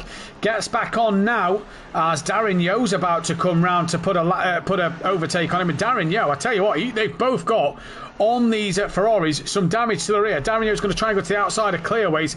Both damaged on the rear of them Ferraris. And nothing can do. Wild Horses looking great, says Swindle Mac in the chat. They've looked fantastic tonight. Agree. And O'Reilly's now over a second behind Tordock and has still got down within half a second, so Tordock's pace has increased massively. Yes, indeed it has. He seems to be pulling away a little bit. Going to go and chase after his teammate but he got a couple of seconds to make up. But we've got 45 minutes of this race left, so still all to play for. Still all to play for. For the first time on ACC, I've actually seen the wind with 1 kilometre an hour next to its name. So I don't know how Mike's actually managed to put wind on, but there we go. That'll be interesting for the drivers. That one, I wonder if that's why people look so slidey, Kelly. Just that little headwind at times, or tailwind, just maybe affecting the car. Even though it's 1 mile an hour, you know, I've never seen wind on this game. So whatever's happened there, there is a bit of wind around. But for Overtaker at the moment, he is... I have my doubts, but... It's strange how we're in the same time as what we was for race 1. There'd be 4 minutes left of the first race, and people seem more slidey, yet same time, same weather. Yeah, absolutely, and it certainly does look like people are more slidey. It would be interesting to get some driver feedback, wouldn't it, to see if it is a bit slippery out there, or more so than the first race was. But these things can change, you know. Maybe the wind's making it more tricky. Maybe just later in the day. Yeah, we'll have to wait and see. It's going to be an interesting one to see, that is for sure. So we'll keep our eyes on the progression of this race at the moment. But what we do know is O'Reilly's now 1.3 behind Tardock. Dan's just dropped off a little bit there, a couple of tenths. Overtaker's now put a bit of daylight between Viper and Mike Matthews. And testament to Mike at the moment, he is really sticking to the back of these front runners at the minute. Then it's Harris in 9th with Clouden down in 10th. Patrick Lager has got Schundelmeyer all over his rear wing in that Lamborghini. As the Porsche driver pulls out now, there's the Bentley in the background of Tobias Hoffer. The leader's off, Matt. So that is Hoopert, who has had the moment, and Silf has gone right around the outside of Sterling's, and through he goes into the lead of this race. So the leader's made a mistake, Kelly, and that is not what you want to do. We didn't see any of these Mustangs put a foot out of line in that first race, and now all of a sudden they have here. Absolutely, I was on board with Tardock, and I still am. He is making inroads into these top 2 before the mistake anyway. And just these Mustangs seem to be very slippery. Everyone seems to be a little bit slippery, but the Mustangs seem to be suffering more than anybody else as Tardock goes very deep into the hairpin, and Hubert's on the grass as they come down into Graham Hill Bend. So the Mustangs all over the shop at the moment, but still in the top 3 positions. Well, O'Reilly's gained on Tardock by about half a second. That's come down a little bit more, and O'Reilly's actually gapped down. So is that O'Reilly putting his foot down a little bit and getting up to pace? But Tardock looked a little squirrely. Now Hooper looks a little squirrely. These Mustangs don't seem very happy at the moment. We've seen Overtaker drop right off the back of Dan Davies. In fact, let's go down to Overtaker. Oh, he's in a wall. He's got huge damage to the front end of that Mustang. Yes, and I'm on board with him now, and it's not driving in a straight line, that one. That's Ben as Harris goes past him. Mike Matthews has got past Viper. So Mike Matthews has got past Viper, who's had a wiggle through Westfields and Dingle Delta. Mike Matthews has now gained 2 places. Viper doesn't look to have any damage on the car. Neither does Mike. So that could be... Viper's sliding like mad as well. This is very interesting at the moment, Kelly, because drivers really are struggling out there in these conditions. And... this is interesting. Now, one thing I noticed, based off my GT4 experience the other night and listening to Kieran last night, was a lot of pressure loss in tyres for hitting these curbs hard. And the thing with Brands Hatch, you can cut a lot of the curbs here. Yes, I'm wondering if then maybe that wind isn't playing the factor. We're just coming to the end of 20-lap race. If somebody's put an old set of tyres on, you are limited to 10 tyres. Is somebody just ruining them? Overtaker, by the way, will have to go to about 37.5 minutes remaining in the race before the pit window opens. That's a long way to drive with that damage to the car. Yes, by the looks of it, it was very heavily damaged. So I think that's his race over, really. Well, he's going to be passed now by the Bentley of Tobias Hoffer. So that's him down in 13th place. And Matt Wright's not a million miles away. So what have we got? We've got Sylph leading from Hoopert by 7 tenths. 4 tenths back to Tardock. O'Reilly's back to a 2.5. Dan's a second behind O'Reilly. Mike Matthews running in a lonely P6. He's dropped Viper, who's got Harris within a second. Clouden's a bit further back. Ledger rounds out the top 10. Schundelmeyer just off of him. Then it's Tobias Hoffer and Overtaker with the Nissan of Matt Wright just behind him in this race. That Mustang is buggered, Kelly, is what I'm going to say. It is buggered. Yep. It's driving like a Cortina I used to have. badly. The top three, Matt, are on the absolute ragged edge. They are all over the shop. It's something feels different, Kelly. Something feels different. I don't know if it's only the Mustangs, but they certainly look very loose. Like I expected a Mustang to be honest. Yeah. In all fairness, I thought the Porsche would look a little bit more squirrely. I know that's what been one of Dan Davis's problems in the practice sessions, but not to be at the moment. Dan's car looks pretty much, planted so far. Just looking down the order. O'Reilly in the middle of them, and he's on tarmac instead of grass, which is unusual for the Honda. But he's moved his tartan blanket to one side and keeping good pace. 4 years, and we've still not moved on from the Honda being in the lawnmower. Well, we haven't moved on from GT5 or Gibsters, or let's roll with it. Let's roll with it. Hey, let's roll with the punches. The NSX is doing mighty well. Rob Smith saying that it'll be fine to buff out. I think that'll take a bit more than a bit of buffing there as Ben Rook now gets past him. That's P15. Darren Yo's not a million miles away for P16 to take from Overtaker, but if he's going to 37.5 minutes, that's another 2 or 3, maybe 4 or 5 laps for Overtaker to do before the pit went up. 9.11. Where is the 9.11? That is Molly. So Coe's there. Molly. Oh, he's well off his return to the pit lane. So that is Molly returning to the pits. We'll have to see if he comes back out. If he doesn't come back out, in fact, he's left the lobby, I do believe, because I can't see his car now in the pit lane. So that will be Molly with a retirement. And we know what a retirement brings, Kelly. Brings a qualifying ban for next week. There we go. There we go. Not so good. You need to stay in it.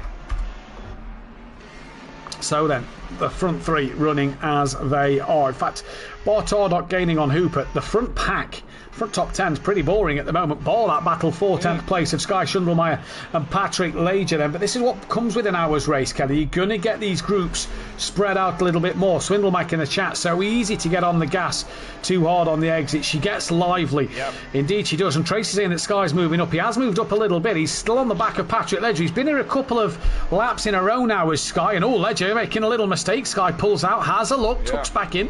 Doesn't want to get it done there. I'm enjoying the livery colour of that Porsche. The silvery, the lighter grey, the dark grey and the green. It's a nice green. It makes it pop a little bit. I can't see it because I'm still on board. I think I may have done the cardinal sin and pressed the drive button at some point. There we go. Because I seem to be stuck on board. So, if you press drive now and then press triangle, should take you back to the TV cameras, and then you'll have to press options and return to garage and come back to the pit lane. I say there's no battles. Okay, so press drive. Yep. Triangle. Yep. Have that got your cameras back? Nope. R1. Oh, hang on. Yeah, hang on. No, I've now. No. There is a thing. When you press drive, there's a thing in the top right corner that will tell you what you've got to do to change your cameras. As here comes Tordok looking up the inside at Westfields on Hooper, then side by side through Westfields they go. They tap. Hooper's off onto the grass, has a moment sideways, catches onto that, and O'Reilly will go through. And only O'Reilly. Dan's just a little bit too far back, but the two Ford Mustangs here having a moment through Westfields. They make contact. Ethan Coe is now in the pits in this race as well, but at the moment so far so good for O'Reilly in the Honda. He's moved up another place. Yes indeed. And I'm still trying to figure out my cameras, but there's quite a scrap going on down in 20th, and who's in that? Overtaker in the middle of that, and Daz. Daz was behind Overtaker for 16th earlier. Daz is still now behind Overtaker, and this is for 20th. Yes, indeed. So what has happened there, I wonder, as Daz now gets the run on Overtaker. Up the hill they come, and Daz now gets through on Overtaker. Rob Smith was saying that he was 7 laps down after his introduction to the pit wall last night. Gained 6 places before the end of the hour-long race. Just got to keep going. Not fair on teammates or the organisers to retire. Dan, and I assume this is Dan Davis from Chris, has 3 track limit warnings. I see. Oh dear. Oh dear, oh dear. as overtakers now are about to be overtaken by that of Gary Leach. His overtaker's now on the grass and has to be a bit careful as Gary Leach now goes past. So there we go. Look, there is that was Rob Smith proving that it can be done.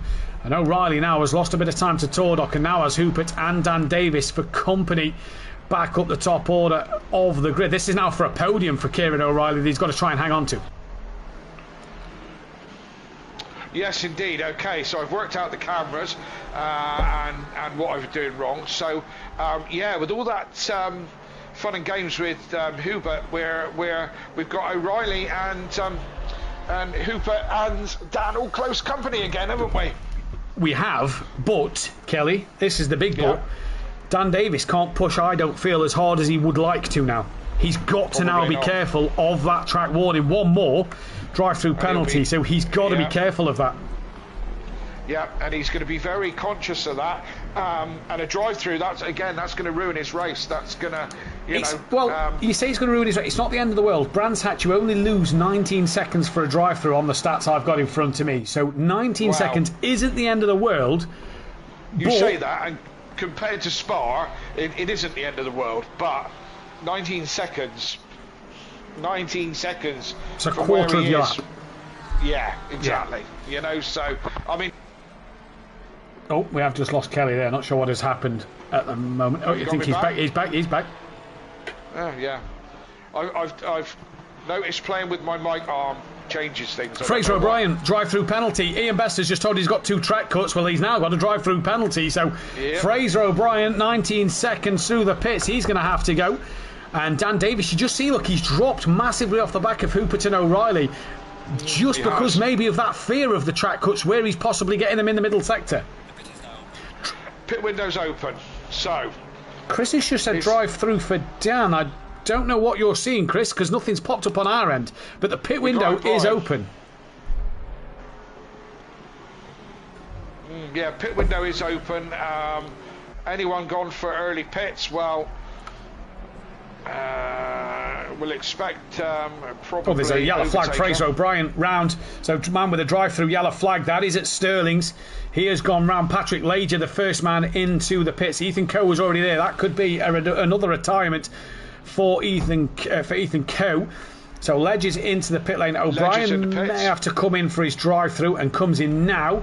Matt Wright, Ben Ruck also in as well. Overtaker still struggling just to get around the track. He's in the wall again.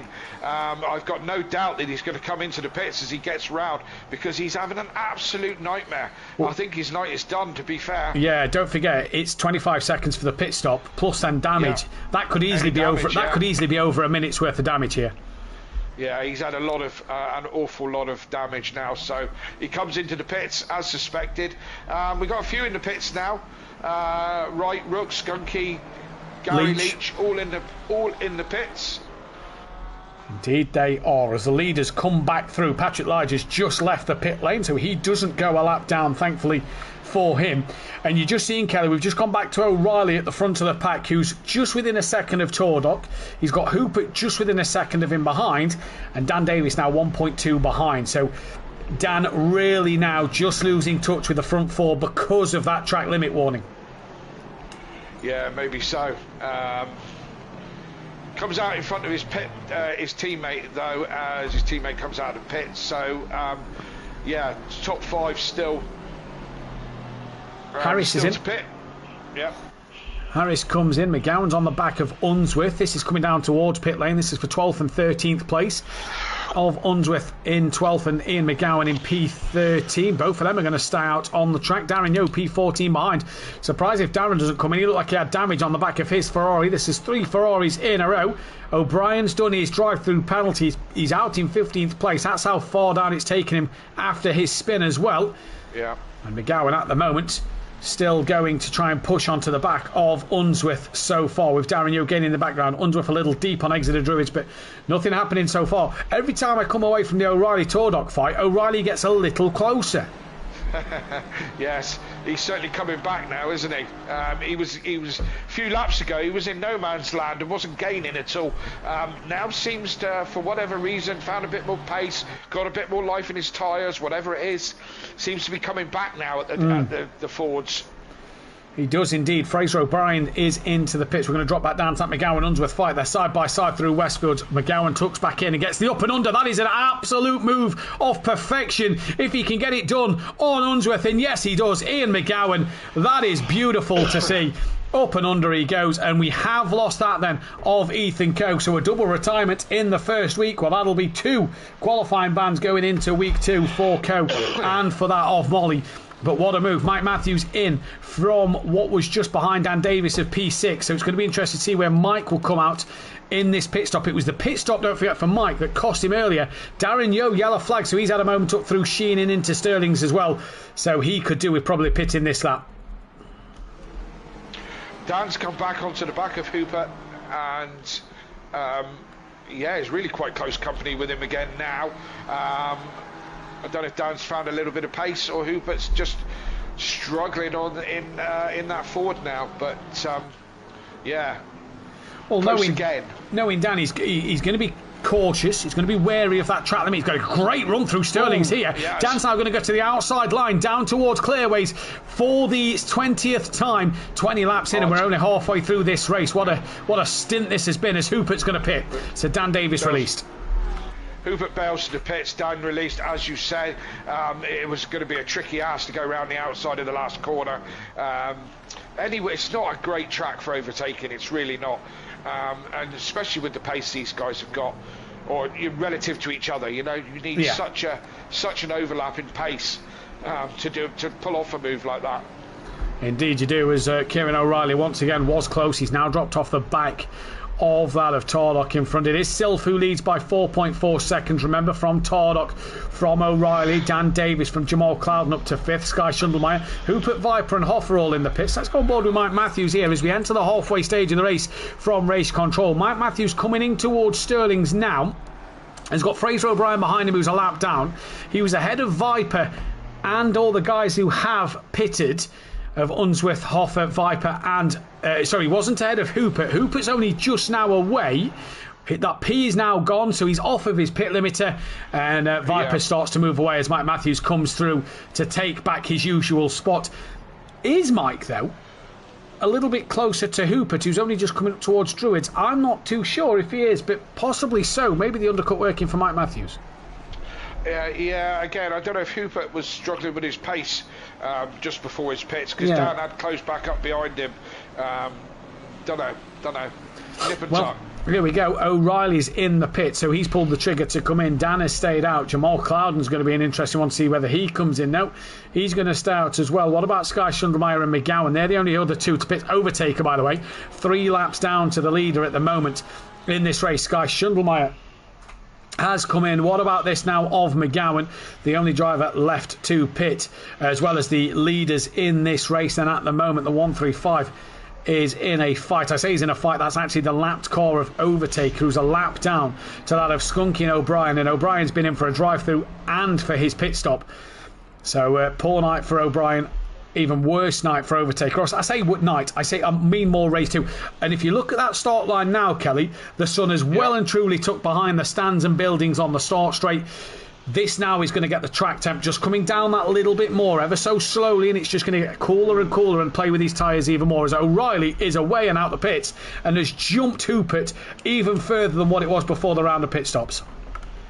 Yes, indeed. Looks like a great stop from O'Reilly. He's well out ahead from Hooper. So yes, good stop from him. Tardock will come into the pit lane. Dan Davis will also come into the pit lane. So it's now just down to that of Jamal Clouden. So for Dan Davis, he's managed to come into the pits. And he's just got to be careful for that last 27 minutes. Jamal Clouden's going to enter pit lane as well. So just McGowan and the race leader left to pit. Any battles happening on track there is. Darren Yeo and Scott Unsworth. Darren Yeo trying to gain on Unsworth. Doesn't look like Daz repaired damage. Big twitch. Round Darren Yeo goes at the final bend. And Gary Leach is going to get an extra place there on his teammate. But Darren Yeo not having the night to remember. That rear end damage on that Ferrari looks like he probably should have repaired it. O'Reilly then to Tardock and Dan. Let's keep an eye on this. O'Reilly's coming through Sterling's. None of the leaders have gone green yet. Don't forget, green indicates their pit stop has been complete. The removal of the P next to their name means that they have come off the pit limiter. As Tardock goes green now, when is he going to be off the limiter? Because O'Reilly's on the start line. Tardock's off the limiter now. Dan's off the limiter now. Here comes Kieran O'Reilly round the outside of Dan, but it's a bit closer to Dan than Tardock. So a good stop from Dan Davis. Absolutely, yeah. Yeah, for whatever, we think O'Reilly had a fair stop, so Dan must have had a better one. Who's changed tyres? Who hasn't changed tyres? You know? That's going to be the big question, isn't it? The race leader comes into the pit lane, and Dan is now close to O'Reilly. The problem for Dan, and we'll keep saying this throughout the next 26 minutes, he's got one track warning left. The minute he gets it, it'll be a drive-through penalty. He's got to be careful in this one. And I suppose this is the big question for him, Kelly. Only he'll be able to know this in his own head. Is 4th place points better than a drive-through and coming out, say, 10th place? Oh, well, definitely. And Dan knows he isn't going to make that up. You know, if he has a drive-through, he knows he isn't going to make up. And Dan's got to think that he hasn't got the ultimate pace tonight. He's just got to be pointsy, hasn't he? You know, and Dan knows how to win a championship, not just from the front. So he's got a cunning race brain, and he knows that it's a championship win that's more important than an evening win, if you know what I mean. 100%. And yeah, he'll be already thinking about the long game. Race leader in and out the pit, so everybody's pit stops have been done. We're down with 12th place Tobias Hoffer in the Bentley as he's trying to defend from Ben Ruck, who looked like he slid a little bit through the sheen curve there, did Ben. Interesting to see this track is just being covered by more shadows every lap they do. That sun is just setting here. Is what about approaching 7:45 in the evening here in Kent. And this is going to be a fantastic night's worth of racing to watch. O'Reilly 1.5 seconds off the back of Tardock, Dan still within 0.3. But this, the fight for 12th and 13th between Tobias Hoffer and Ben Ruck. Then what an interesting fight this is going to be as they all come up over the brow of the hill into Druids. And that big Bentley, I'm a fan of the Bentley, and it is just holding off at the moment that of the Aston Martin of Ben. Yeah, I still have nightmares of the Bentley in my rearview mirror. Of Holty a couple of seasons ago. Yes, yeah, when we had quite a titanic battle at Paul Ricard. Holty getting the better of me in the end, but I still have nightmares of that Bentley. Chris is saying in the chat that the sun glare is horrid watching the onboard, so he's obviously watching Ben's stream, obviously father of Ben, probably watching Ben's stream. I can only assume that the sun glare is horrid. In fact, let's go on board as best we can. This is the view we've got. There you go, look, you can see just coming down through Dingle Dell as the sun dips behind the trees on board the Bentley of Tobias Hoffer. You can see that sun and the glare for the driver. This is a camera, obviously, that's for once on the left-hand side of the car. Normally it's on the right-hand side of the car, but the Bentley being the only right-hand drive car on the grid isn't a true reflection of where the driver is. So yeah, the Bentley left-hand side of the car the camera is, with it being the only right-hand drive car. Surprised that a German driver has picked a right-hand drive car, not a British guy, because, you know, they're not used to driving that side. Absolutely. Dan giving real pressure to O'Reilly now, and Hubert has come up to the back of these. I think O'Reilly is struggling with pace or something at the moment, because these two have caught right up, and O'Reilly's gone wide. Dan's down the inside. He's got the job done. Hubert's coming with him as they go up towards the top of the GP circuit, and these two are through. O'Reilly's struggling. Yeah, O'Reilly's struggling massively here, and for Dan Davis, well, the risk and reward of getting that P3, but he's now got to defend over that then of Hubert at the moment. Can O'Reilly come back into this? Not sure what has happened to O'Reilly there, but Dan Davis now up onto the podiums. Can he stop Hubert from making it another set of forward podiums here tonight? But he's got to be careful once again. He's got that thing. He can't defend too hard, Kelly. It's got to be a hard position to be in as Hubert looking around the outside of Paddock Hill Bend. Brave man to get it done there. Not going to get it done so as Dan Davis manages to hold off on Hubert, who may have a look up in towards Druids. Can't do it there also. But how hard is this, Kelly? Dan, knowing he's got that one strike, he can't defend overly aggressive and get that one punishment. Although he knows how to defend, Matt, he knows where where he needs to be on track. It seems to be in the Davis DNA to be able to defend, and he'll be defending for all his might. But this is keeping Kieran in play as well. Dan hasn't got the ultimate pace here, and it's keeping Kieran in play. So Hupert's got to be looking forward and backwards. You say Dan hasn't got the ultimate pace. I think that Hupert and O'Reilly are struggling more than Dan. So pace, Maybe. no, but that consistency at the minute, I think, is what is going to be Dan's best friend. And we've just got to keep an eye on what Dan does and his progression throughout the rest of these 21 minutes in this race. It's that mindset, isn't it? It's that mindset when you're under pressure about looking forward and not looking backwards. You know, picking your braking points as normal, your turn in, so on and so forth. Something that I definitely feel the pressure when there's somebody this close behind me, and I tend to defend, and we know that I can defend, but not concentrate on going forward, and that's what you need to be doing. You know, it's a difficult track to overtake. You've got to believe in that. You've got to fully commit. If you are committing, you've got to commit around this circuit. And like we say, a bit like a chess game, maybe set it up 2 or 3 corners before. You see Dan there just defending late into the towards the apex of Druids, perfectly within his right to do so. And at the minute, making Hupert work very, very hard for this. This is the closest fight actually out there on the circuit. And I tell you what, the outside of Graham Hill, that is one which will ping for a track limit. Dan just having 2 wheels on the curve there. Nervy times for him. O'Reilly's dropped off the back of these 2 a little bit. So maybe he had a bit of a bad lap. Unsure what it is for O'Reilly at the moment. This is where Hupert has got to be close. He's got to be close out of Surtees, because I think this is Hupert's best chance. Down Hawthorne Hill into Hawthorne's. That Mustang's just got the grunt over the Porsche. Yeah, this is what I mean about you know, the ultimate pace is I meant that the Ford is powerful. Yeah. We know that, and the Porsche isn't so much. So you know. Yeah, Dan under such pressure here at the top of the GP. It seems to be, Kelly, that I've just watched Dan a couple of laps, that it's that middle sector through Westfields up to Sheen. I wonder if that's where he's had his track limit warnings, because that's where he seems to lose a lot of time and be a bit cautious. Yeah, he seems to be, and this is where he's under pressure as well, down the main straight where the Ford has got the power. Hupert goes to the outside for turn 1 and down Paddock Hill Bend. That's brave, down through there. The door's always going to shut.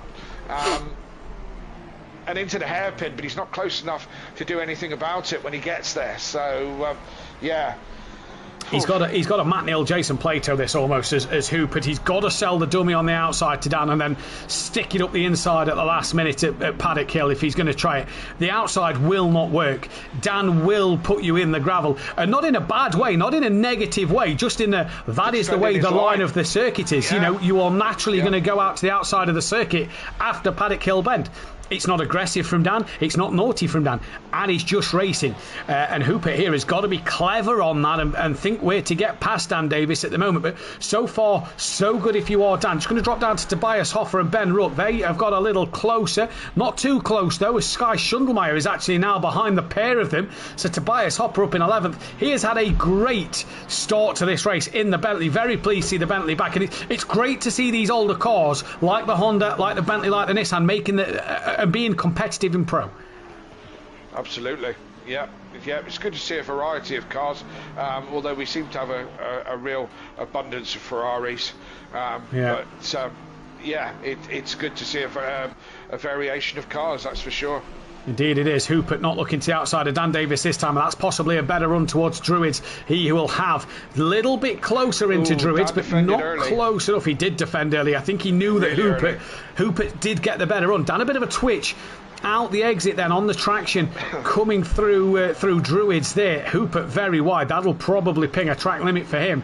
He's going to have to start to be careful as well. And yeah, PN saying that tyres dying maybe on O'Reilly's car. That is a potential, because he is not stuck with these two. Track's down to 11 degrees as well, Kelly.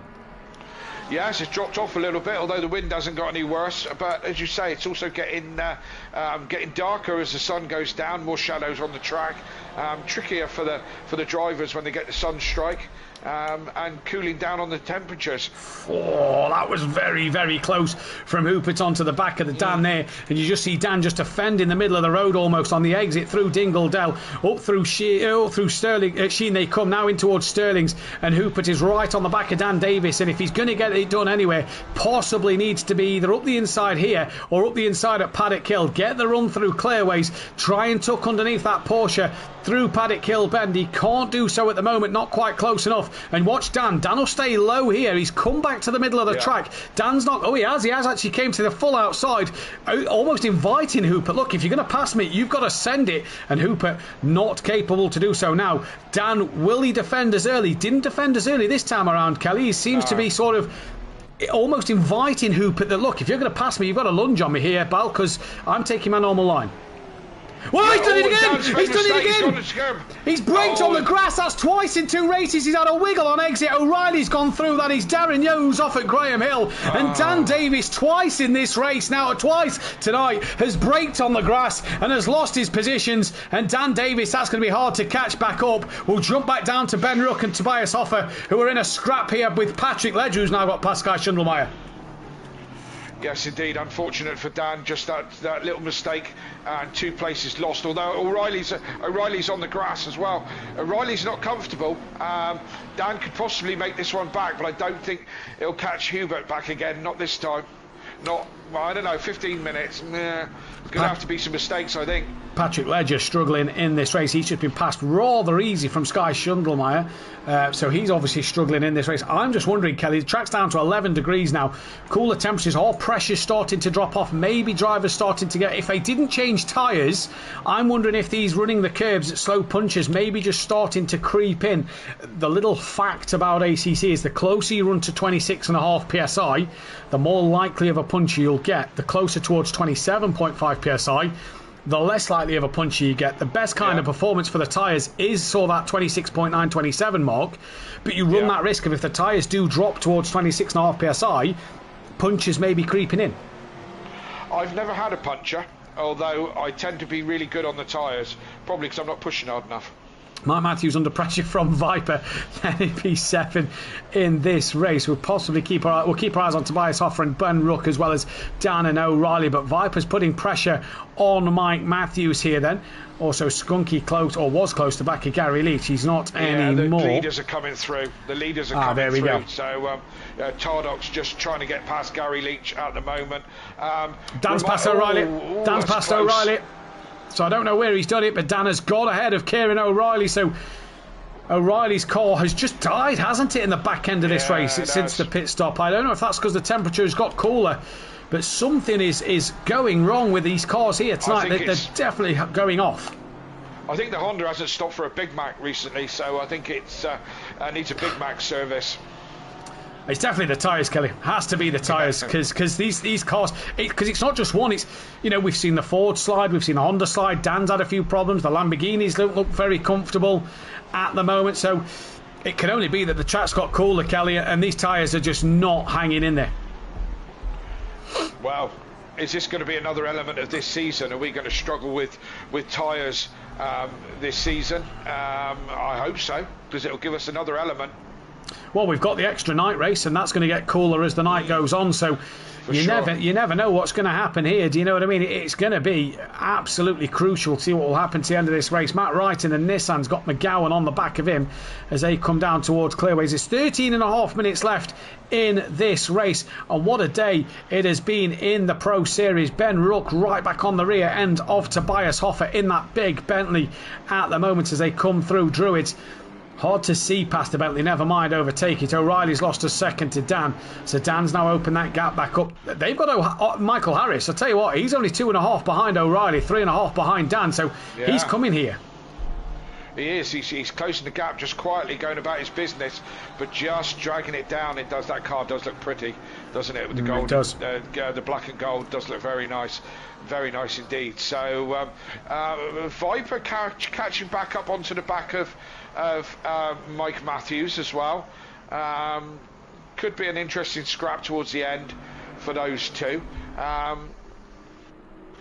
Who else is close? Who else is close? Ben is right up the rear wing of that Bentley, who just drops a little bit wide coming through Sheen, and that's going to give Ben a look on the outside of Sterling's. Not going to get it done through there. Ben just taps the rear of the Bentley. Not a lot Ben could have done. He's now going to have the outside run down towards Clearways. I don't think Ben's going to get this one done around the outside. Again, just a natural corner. You're going to drift to the outside as he now tries to tuck underneath the Bentley. Bentley not bad in a straight line. Got a good bit of grunt about it. Good bit of power in that straight line of Volkswagen as well. So Kelly will be pleased to see the Bentley doing well over the Aston Martin as Ben looks to the outside now of Paddock Hill Bend, and Ben has got to be careful to not go in that kitty litter on the outside. He manages to stay out of it, and the Bentley of Hoffer hangs on the inside at Druids. Yes, he does. Hoffer was very, very good to Ben through Paddock Hill Bend. Very, very good to him. Gave him plenty of space on the outside there. So respect for that. Yes, apparently it is a Volkswagen, but it's not one I'd get overly excited about. Patrick Ledger into the pit lane. So is that for tyres or is that for fuel? Not 100% sure. Either way, if that is a tyre stop, it might be that his pressures have just gone at the end of this race. He's going to lose out a few places to certain people among this race now, as Dan Davis still in P4, 1.6 clear of O'Reilly now. In fact, he's within 2/10 of Hoopert's again. So Hoopert's had a bit of a nightmare as well. And I'm surprised that I didn't think Dan would catch back up to Hooper now. No, I didn't. I thought he'd be away, but he obviously has. And I don't know if Hoopert's made a mistake or Dan's just on it. You know what Dan's like. Sometimes he just finds another gear, finds determination and digs deep and starts to find it. Well, it's allowed O'Reilly to pull back half a second at the moment in terms of these two now just starting to squabble a little bit. The race win is probably going to go the way of Self or maybe Tordok. That's 1.9 seconds between them two. As Schundelmeyer's 12th, a second off the back of Ruck and Hoffer. Matt Wright has been overtaken by McGowan now, and Patrick Ledger has come back out the pits, but he's down in 21st. So Overtaker's managed to hang in there and gain an extra place. Ben's just done Hoffer got him down Paddock Hill Bend and done him into the hairpin. So he's now in front and up into 10th place. And this brings Schundelmeyer into play to Hoffer now, because with him and Ben, with Hoffer and Ben scrapping over the last couple of laps, Schundelmeyer's now decided to join this party and add to the front. It's about 10-8 here on circuit time at the moment at Brands Hatch. And this is going to be an interesting one to see what these drivers can do. Darren Yeo is on the same lap as Overtaker. I don't know what the gap is. He's 10 seconds off O'Brien, so maybe trying to get to the end of this one. Overtaker 26 behind. We have lost Patrick Ledger. He has got to three-quarter distance, so will score points for 21st. But that could be a third qualifying ban going into week 2 of this race. We'll have to wait and see. So we keep our eyes on Schundelmeyer and Hoffer. Viper's still within that half a second of Mike Matthews. I'll tell you a man who's had a dismal race one and a very quiet race two, Jamal Clouden. Not really had to speak much about him today.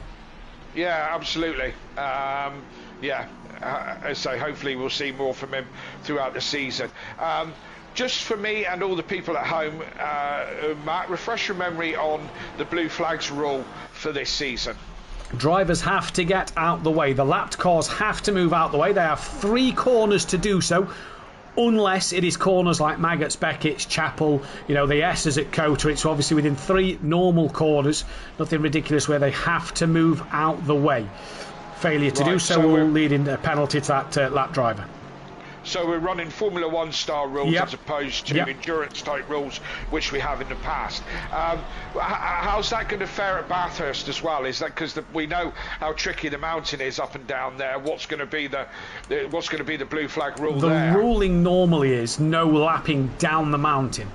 Obviously, this will be discussed in the admin chat and will be posted on the Discord, and we can let you guys know when it is posted, whether it is up and down the mountain or just down the mountain. But normally it's only for down. Up is a bit wider and a bit easier to do so. But again, where the drivers are able to move out the way, because corners, the minute you come towards turn 3, which really brings you up the mountain part, corners come thick and fast. So it is about really sort of being aware and drivers not being too impatient. This is going to be key for drivers to make sure they aren't overdoing it and trying to push the blue flag limits. But that's going to be one to keep our eyes on.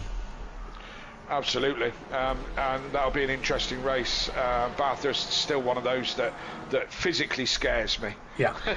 And we're only driving a PlayStation. Exactly. It's an intimidating place to go. O'Reilly's once again dropped right off the back of Dan. Harris, I said, was catching O'Reilly. He's not anymore. That is now 7 seconds is that gap. O'Reilly to Michael Harris. He's got to be close at Mike Matthews doesn't close in. We're into the final 7.5 minutes. Dan right up the rear of Hupert. The problem is Hupert's just gone a little wide on a few corners. Dan kind of followed him a little bit. So just got to be careful as Dan. Again, that track limit looming over his head. He just wants to make sure that he's not getting in.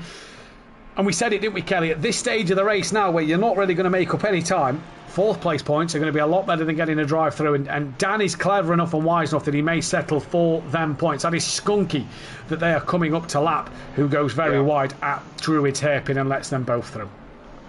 But on the other hand, Dan is a racer as well, and if he sees an opportunity that's going to come his way, he will take it. I don't think he'll do anything stupid, but if an opportunity presents itself, he might well take it, especially coming through the lap traffic where you're unsighted a little bit. Indeed, no, couldn't agree more. As Mike Matthews is coming under incredible amounts of pressure here from Viper. Down in P8. Good night for Mike. Bar that incident in race 2, he got a P9. I think Mike's had a pretty solid day, and he can be happy with his race pace out there. I think he looks pretty decent. Yes, indeed, and this is a fight of the Ferraris, and not quite in it, but Cloudham just behind in a McLaren, which is, I feel, we'll get more time in the season to talk general motorsport, because that's what we used to do back in the day. But I think the oncoming Formula 1 season is going to be Ferrari versus McLaren, or McLaren versus Ferrari, whichever way you want to look at it. We'll have one of those discussions as we get closer to the time, no doubt. Indeed, probably will. And get everyone else in the chat to help us along with that one. Indeed, so Viper had a bit of a wiggle coming through the back end of the circuit, as Rob Smith saying that a great week of racing and broadcasting this week. So excited for the rest of the season. Bring on Spa. Indeed, Spa a week away. Dan Davis will be bringing you the action on Tuesday evening, 8 p.m. GMT for that. If you want to catch more of the Pro-Ams, Alexa Marshall will be in the commentary box for Pro-Ams, hopefully, provided her internet is sorted. On Tuesday night, you want to be tuning in for that one. And me and Kelly, Sweet and Sticky, will be back in your box on Thursday evening next week for Spa-Francorchamps for rounds 3 and 4 in the first race of the reverse grid. If you do like what you see here, hit that thumbs up button, the bell to be notified when we go live, and as always, hit that big red subscribe button if you are new, as well as go down to the description and please check out our fantastic sponsors Design Manchester and Audio Sport. Links to their Facebook pages are in the description, so make sure you go down there and check them out. As Dan Davis just losing a bit of time now. Yes, indeed. And if you'd be so kind, go to the Audio Sport YouTube channel, because I could really do with the subscribers. So if you go over there and just subscribe to my channel, don't worry, I don't put many videos up, not very often. I won't bother you too much. Just I could do with them. I could do with the subscribers.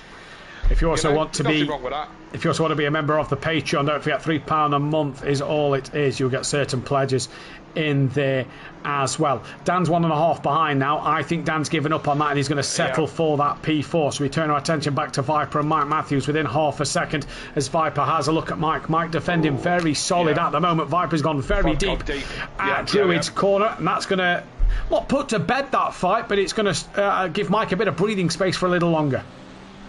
Yeah, not too long to go, just under 4 minutes to go. Yeah, that'll give Mike a little bit of a breather, but I think Viper's got a little bit more pace, so he's going to come back at him.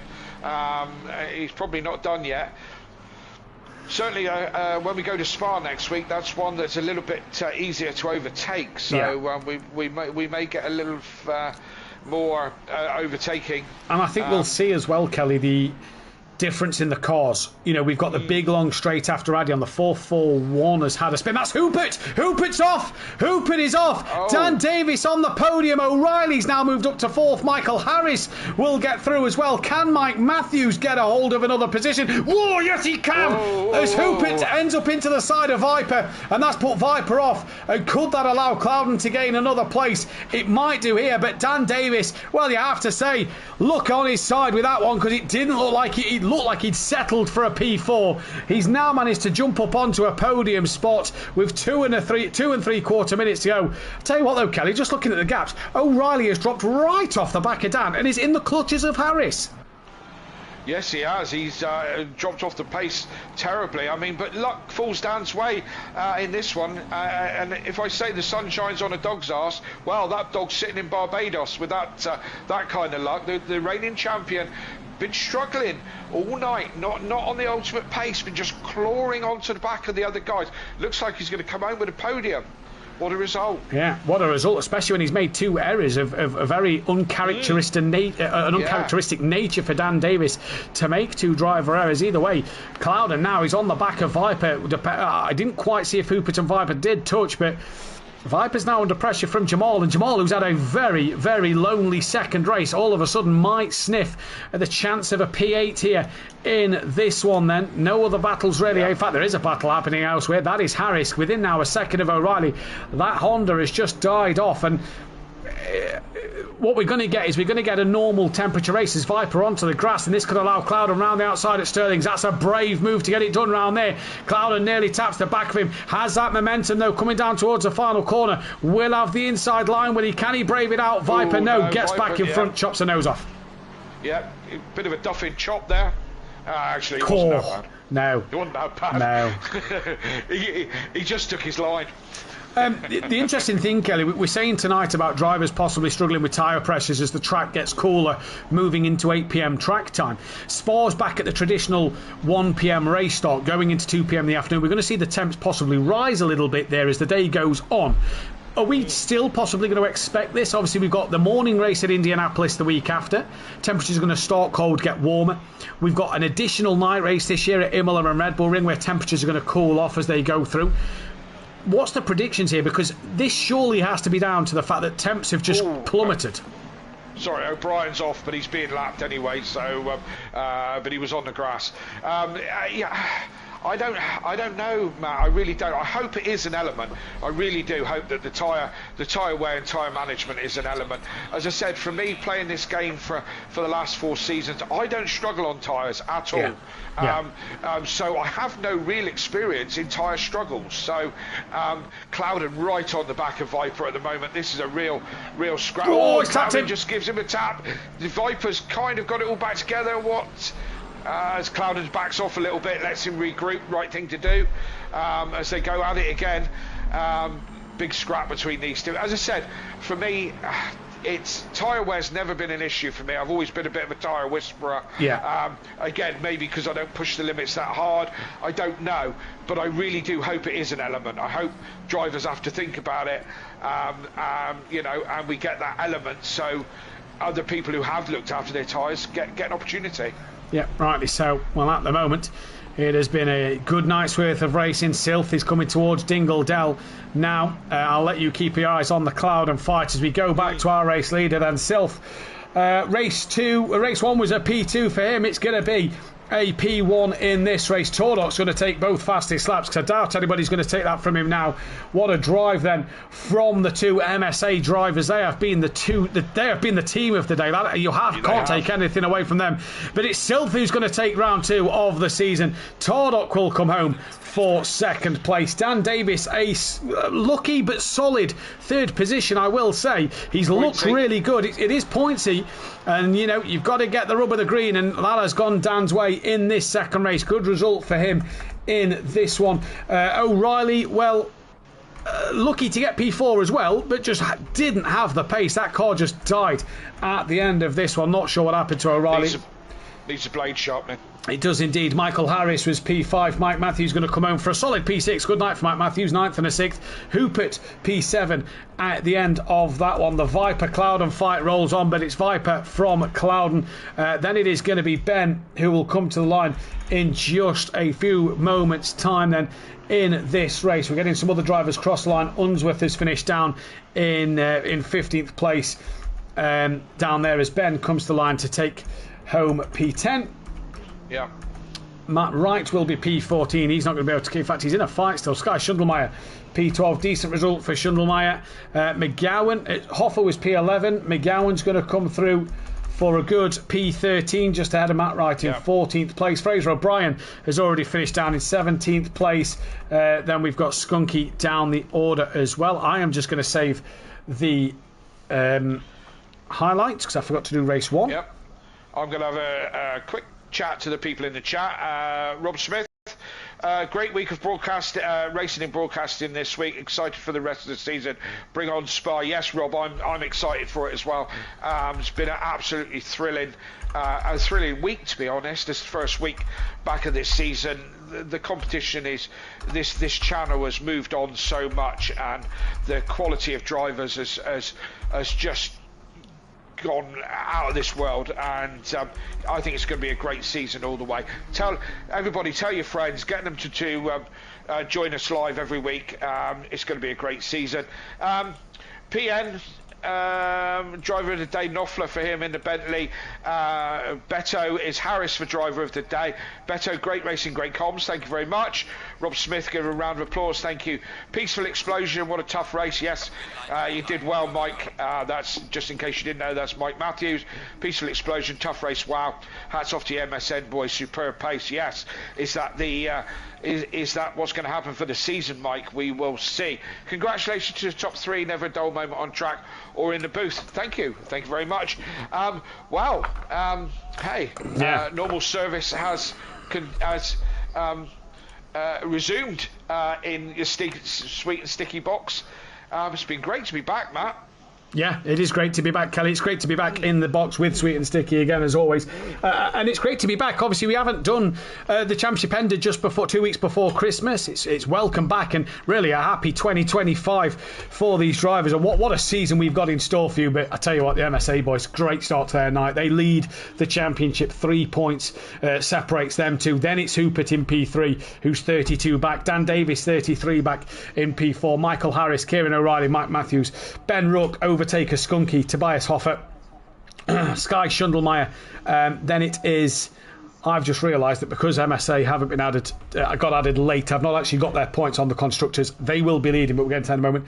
Tobias Hoffer, Sky Schundelmeyer, Viper, McGowan, O'Brien, Clouden, Matt Wright, Unsworth, Leach, Ledger, Yo, Ethan Coe, Molly, Joe Bates. We've not had Beasley, Rosnov, Richie Michelle, Dennis Newman, Burton, Colin, Chris, Gorb and Ellie at the moment. So even though I've not added MSA, I can tell you the way they are top of the Constructors' Championship. It does say Audio Sport at the moment, but it isn't Audio Sport, sadly.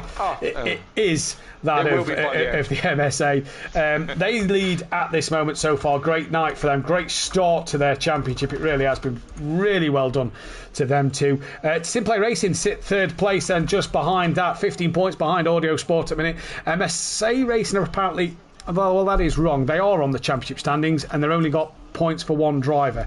So let me just sort this out, and then we can get that one. And yeah, they're well clear at the moment. Just sort this lining up here. So now your Constructors' Champions, MSA Racing, 83 clear of Audio Sport, who are 15 clear of SimPlay Racing. Then it's the Old School Racers, the Greasy Bandits Racing, Quantum Motorsport, Team FBR, Scuderia Tempesta, Effect Motorsport, Team SPR and Red Rum Racing. Your Manufacturers' Championship, Ferrari lead the way, 72 points clear of Porsche. Well done to the Porsche boys, with McLaren 3rd, Ford in 4th, BMW 5th, Mercedes 6th, Aston Martin 7th, Ginetta 8th, Chevrolet 9th, Bentley, Nissan, Alpine, Honda, Lexus, Lamborghini and Audi. And Xbox have an 831 point lead over PlayStation drivers. And we can breathe a little bit and have a sigh of relief, and we can speak with Dan Davis, the only man who's currently in for an interview while Mike Matthews sorts out the lobby to be reset. Dan, this is not going to be an easy championship for you to defend. No, definitely not at all. That was incredibly hard. Incredibly hard. Yeah, this I missed the Lexus. Basically, I missed the straight line speed of it, but no, the Porsche did me well tonight. 2 different setups for race 1 and race 2. Race 2 was more consistent, but not as fast. But wow, those Nissan boys were those Ford boys were quick. Those Mustangs were mighty. I'm amazed I managed to wound 1, not all 3, but this is going to be very, very hard. It is going to be very hard. Now, Chris told us in the chat that you had 3 track warnings with half an hour to go. How much that was playing on your mind during that race when you was in the fight with Hooper and with O'Reilly? Because it looked like middle sector, you was, I don't know if it was you struggling or if that was you sort of being a bit cautious. It was, yeah, so I don't know the exact corner, but as you come to the GP loop, you've got the first right-hander and then the second right-hander. That was the one where I was just understeering wide and just going off circuit ever so slightly, and 2 laps in a row I did it twice and it pinged up, one earlier on. So that's where I was struggling, and I knew the Mustangs were mighty in that sector. They were very, very good there, but sector 1 seemed to be where I was my strongest. And we kind of balanced in sector 2. They had the straight line advantage, but not the pace through the right-hander. But yeah, just it was sat in the back of my mind. But I knew at that point, you know, I've done this enough times now to just back off a little bit, can put the pressure on the guys in front, and then, you know, hopefully they crack. And both O'Reilly and Hooper did. So yeah, I capitalised. I really wanted the end of the night on the podium. I didn't want to go without a podium. Although you say you cracked them, but you had a couple of little mistakes yourself, Dan, didn't you? Yeah, just got on the grass a little bit. Yeah, Porsche doing Porsche things. Basically, it looked like to us on in the comms, it looked like you just put a couple of wheels on the grass under braking. Is how it looked. Yes, from time to time, others not. Every time you hit the brake in this car, obviously all the weight is to the rear of the engine, the fuel tank's at the front. So when you come off the brake, the rear end lifts, so it's a bit unstable. But it wasn't that really. As soon as you get a slide in this car, other cars you can kind of slide into it and you can gain time. But in the Porsche, every time you're sliding in it, you're losing time, and trying to stop it from doing that is a task on its own. So not only was I challenging the guys around me, but I was also challenging the car itself around a circuit where you can't make a mistake. So yeah, let's just say I'm ready for bed, let's put it that way. Hooper made a mistake there at the end, and you gained that 3rd place. By that time, had you already kind of settled into the idea of 4th place? Yes and no. I didn't want to give up 3rd. I knew that, like, numerous times those Mustangs did, all 3 of them did go wide at that corner a few times. So I knew there was still, like, obviously fatigue kicks in. I've done enough racing on this now to know that the hour-long race, still things can happen to the very end. And I think I just was like, yeah, I'll just sit here. Yeah, no, I had to just conceive a little bit, and then obviously a luck came my way. Absolutely. Sorry, Matt, I've been muscling in on this. No, you're fine. You're absolutely fine. Sorry, I'm just trying to add some people to a ticket or two. Yeah, you know, like you say, Porsche doing Porsche things, driving really hard to try and stay within them track limits and not get caught out. But great start to the season, really, isn't it? You know, it points you for yourself. Great opener. You've got to work hard, haven't you? This is going to be a tough battle, especially in the car you're in. Yeah, I think as well, if it was the Lexus, we might be having a different conversation. I might be able to give the Mustangs a bit more of a hard time. But you don't know. You'll never know. But for myself, it's been a decent start. I've now got myself I've got my feet wet, ready to go to the rest of the season with these guys and see what we compete. I've had a great little fight with O'Reilly, which I thoroughly enjoyed. That was great fun. My replacement, and nice to see that I did beat the replacement, thank God. Yeah, and good points for the team. Ben was spot on, race 1, he actually outdone me and looked very, very good, and props to him, and he kept this cool and that one, and just couldn't hook up the qualifying lap, and then just a little bit of silly mistakes, but he did recover back up to top 10, so a good recovery drive, and both of us now look to Spa, which we both think that we're both going to be a little bit handicapped there. It's going to be interesting to see going into Spa. Obviously, we know the BOP. We can mention the BOP next week, which is going to be an interesting one. Obviously, Alexi will be able to bring you a bit more about that going into Pro-Am, and obviously Dan Davis in Pro. Dan, P3 in that 2nd race. Congratulations. Audience driver of the day is going to go the way of Sylph. Kelly, driver of the day from yourself? Tordo. Yeah. Do you know what? I'm going to go Sylph just to split the decision in the commentary box. I think both of them a win apiece. fantastic from them both. Yeah. But it's the MSA boys, my notes, MSA on top.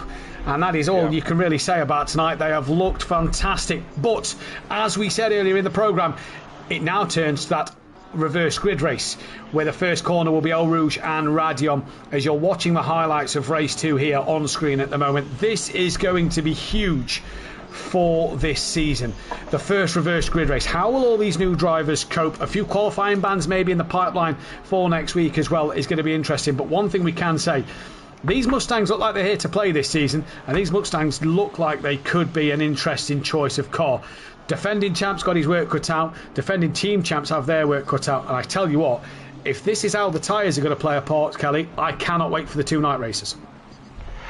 No, indeed, and correct on all levels. But we've let's not forget we've had some very, very close times this evening.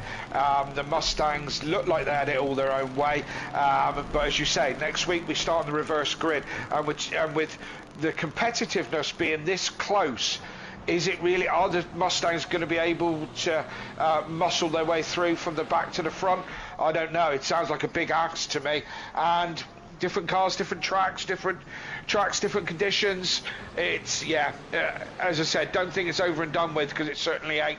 Certainly stay tuned all season, because I think it's going to be a classic. It is indeed. Once again, Dan Davis will be back in the box on Tuesday night for the GT4 action at Spa. Hectic. Lexi will be in the commentary box on Wednesday night for Pro-Am, and then myself and Kelly will be back in the commentary box for Pro on Thursday evening next week. All of them are 8 PM GMT. Hit that thumbs up button if you like what you see here, the bell to be notified if you are new, and don't forget to hit that big red subscribe button. It's been a fantastic opening week to GT4's Pro-Am and Pro. It's great to be back with a championship on SimPlay Motorsport. There's 11 weeks left to go. What a season we're in store for. We'll see you next time. Goodbye. Good night.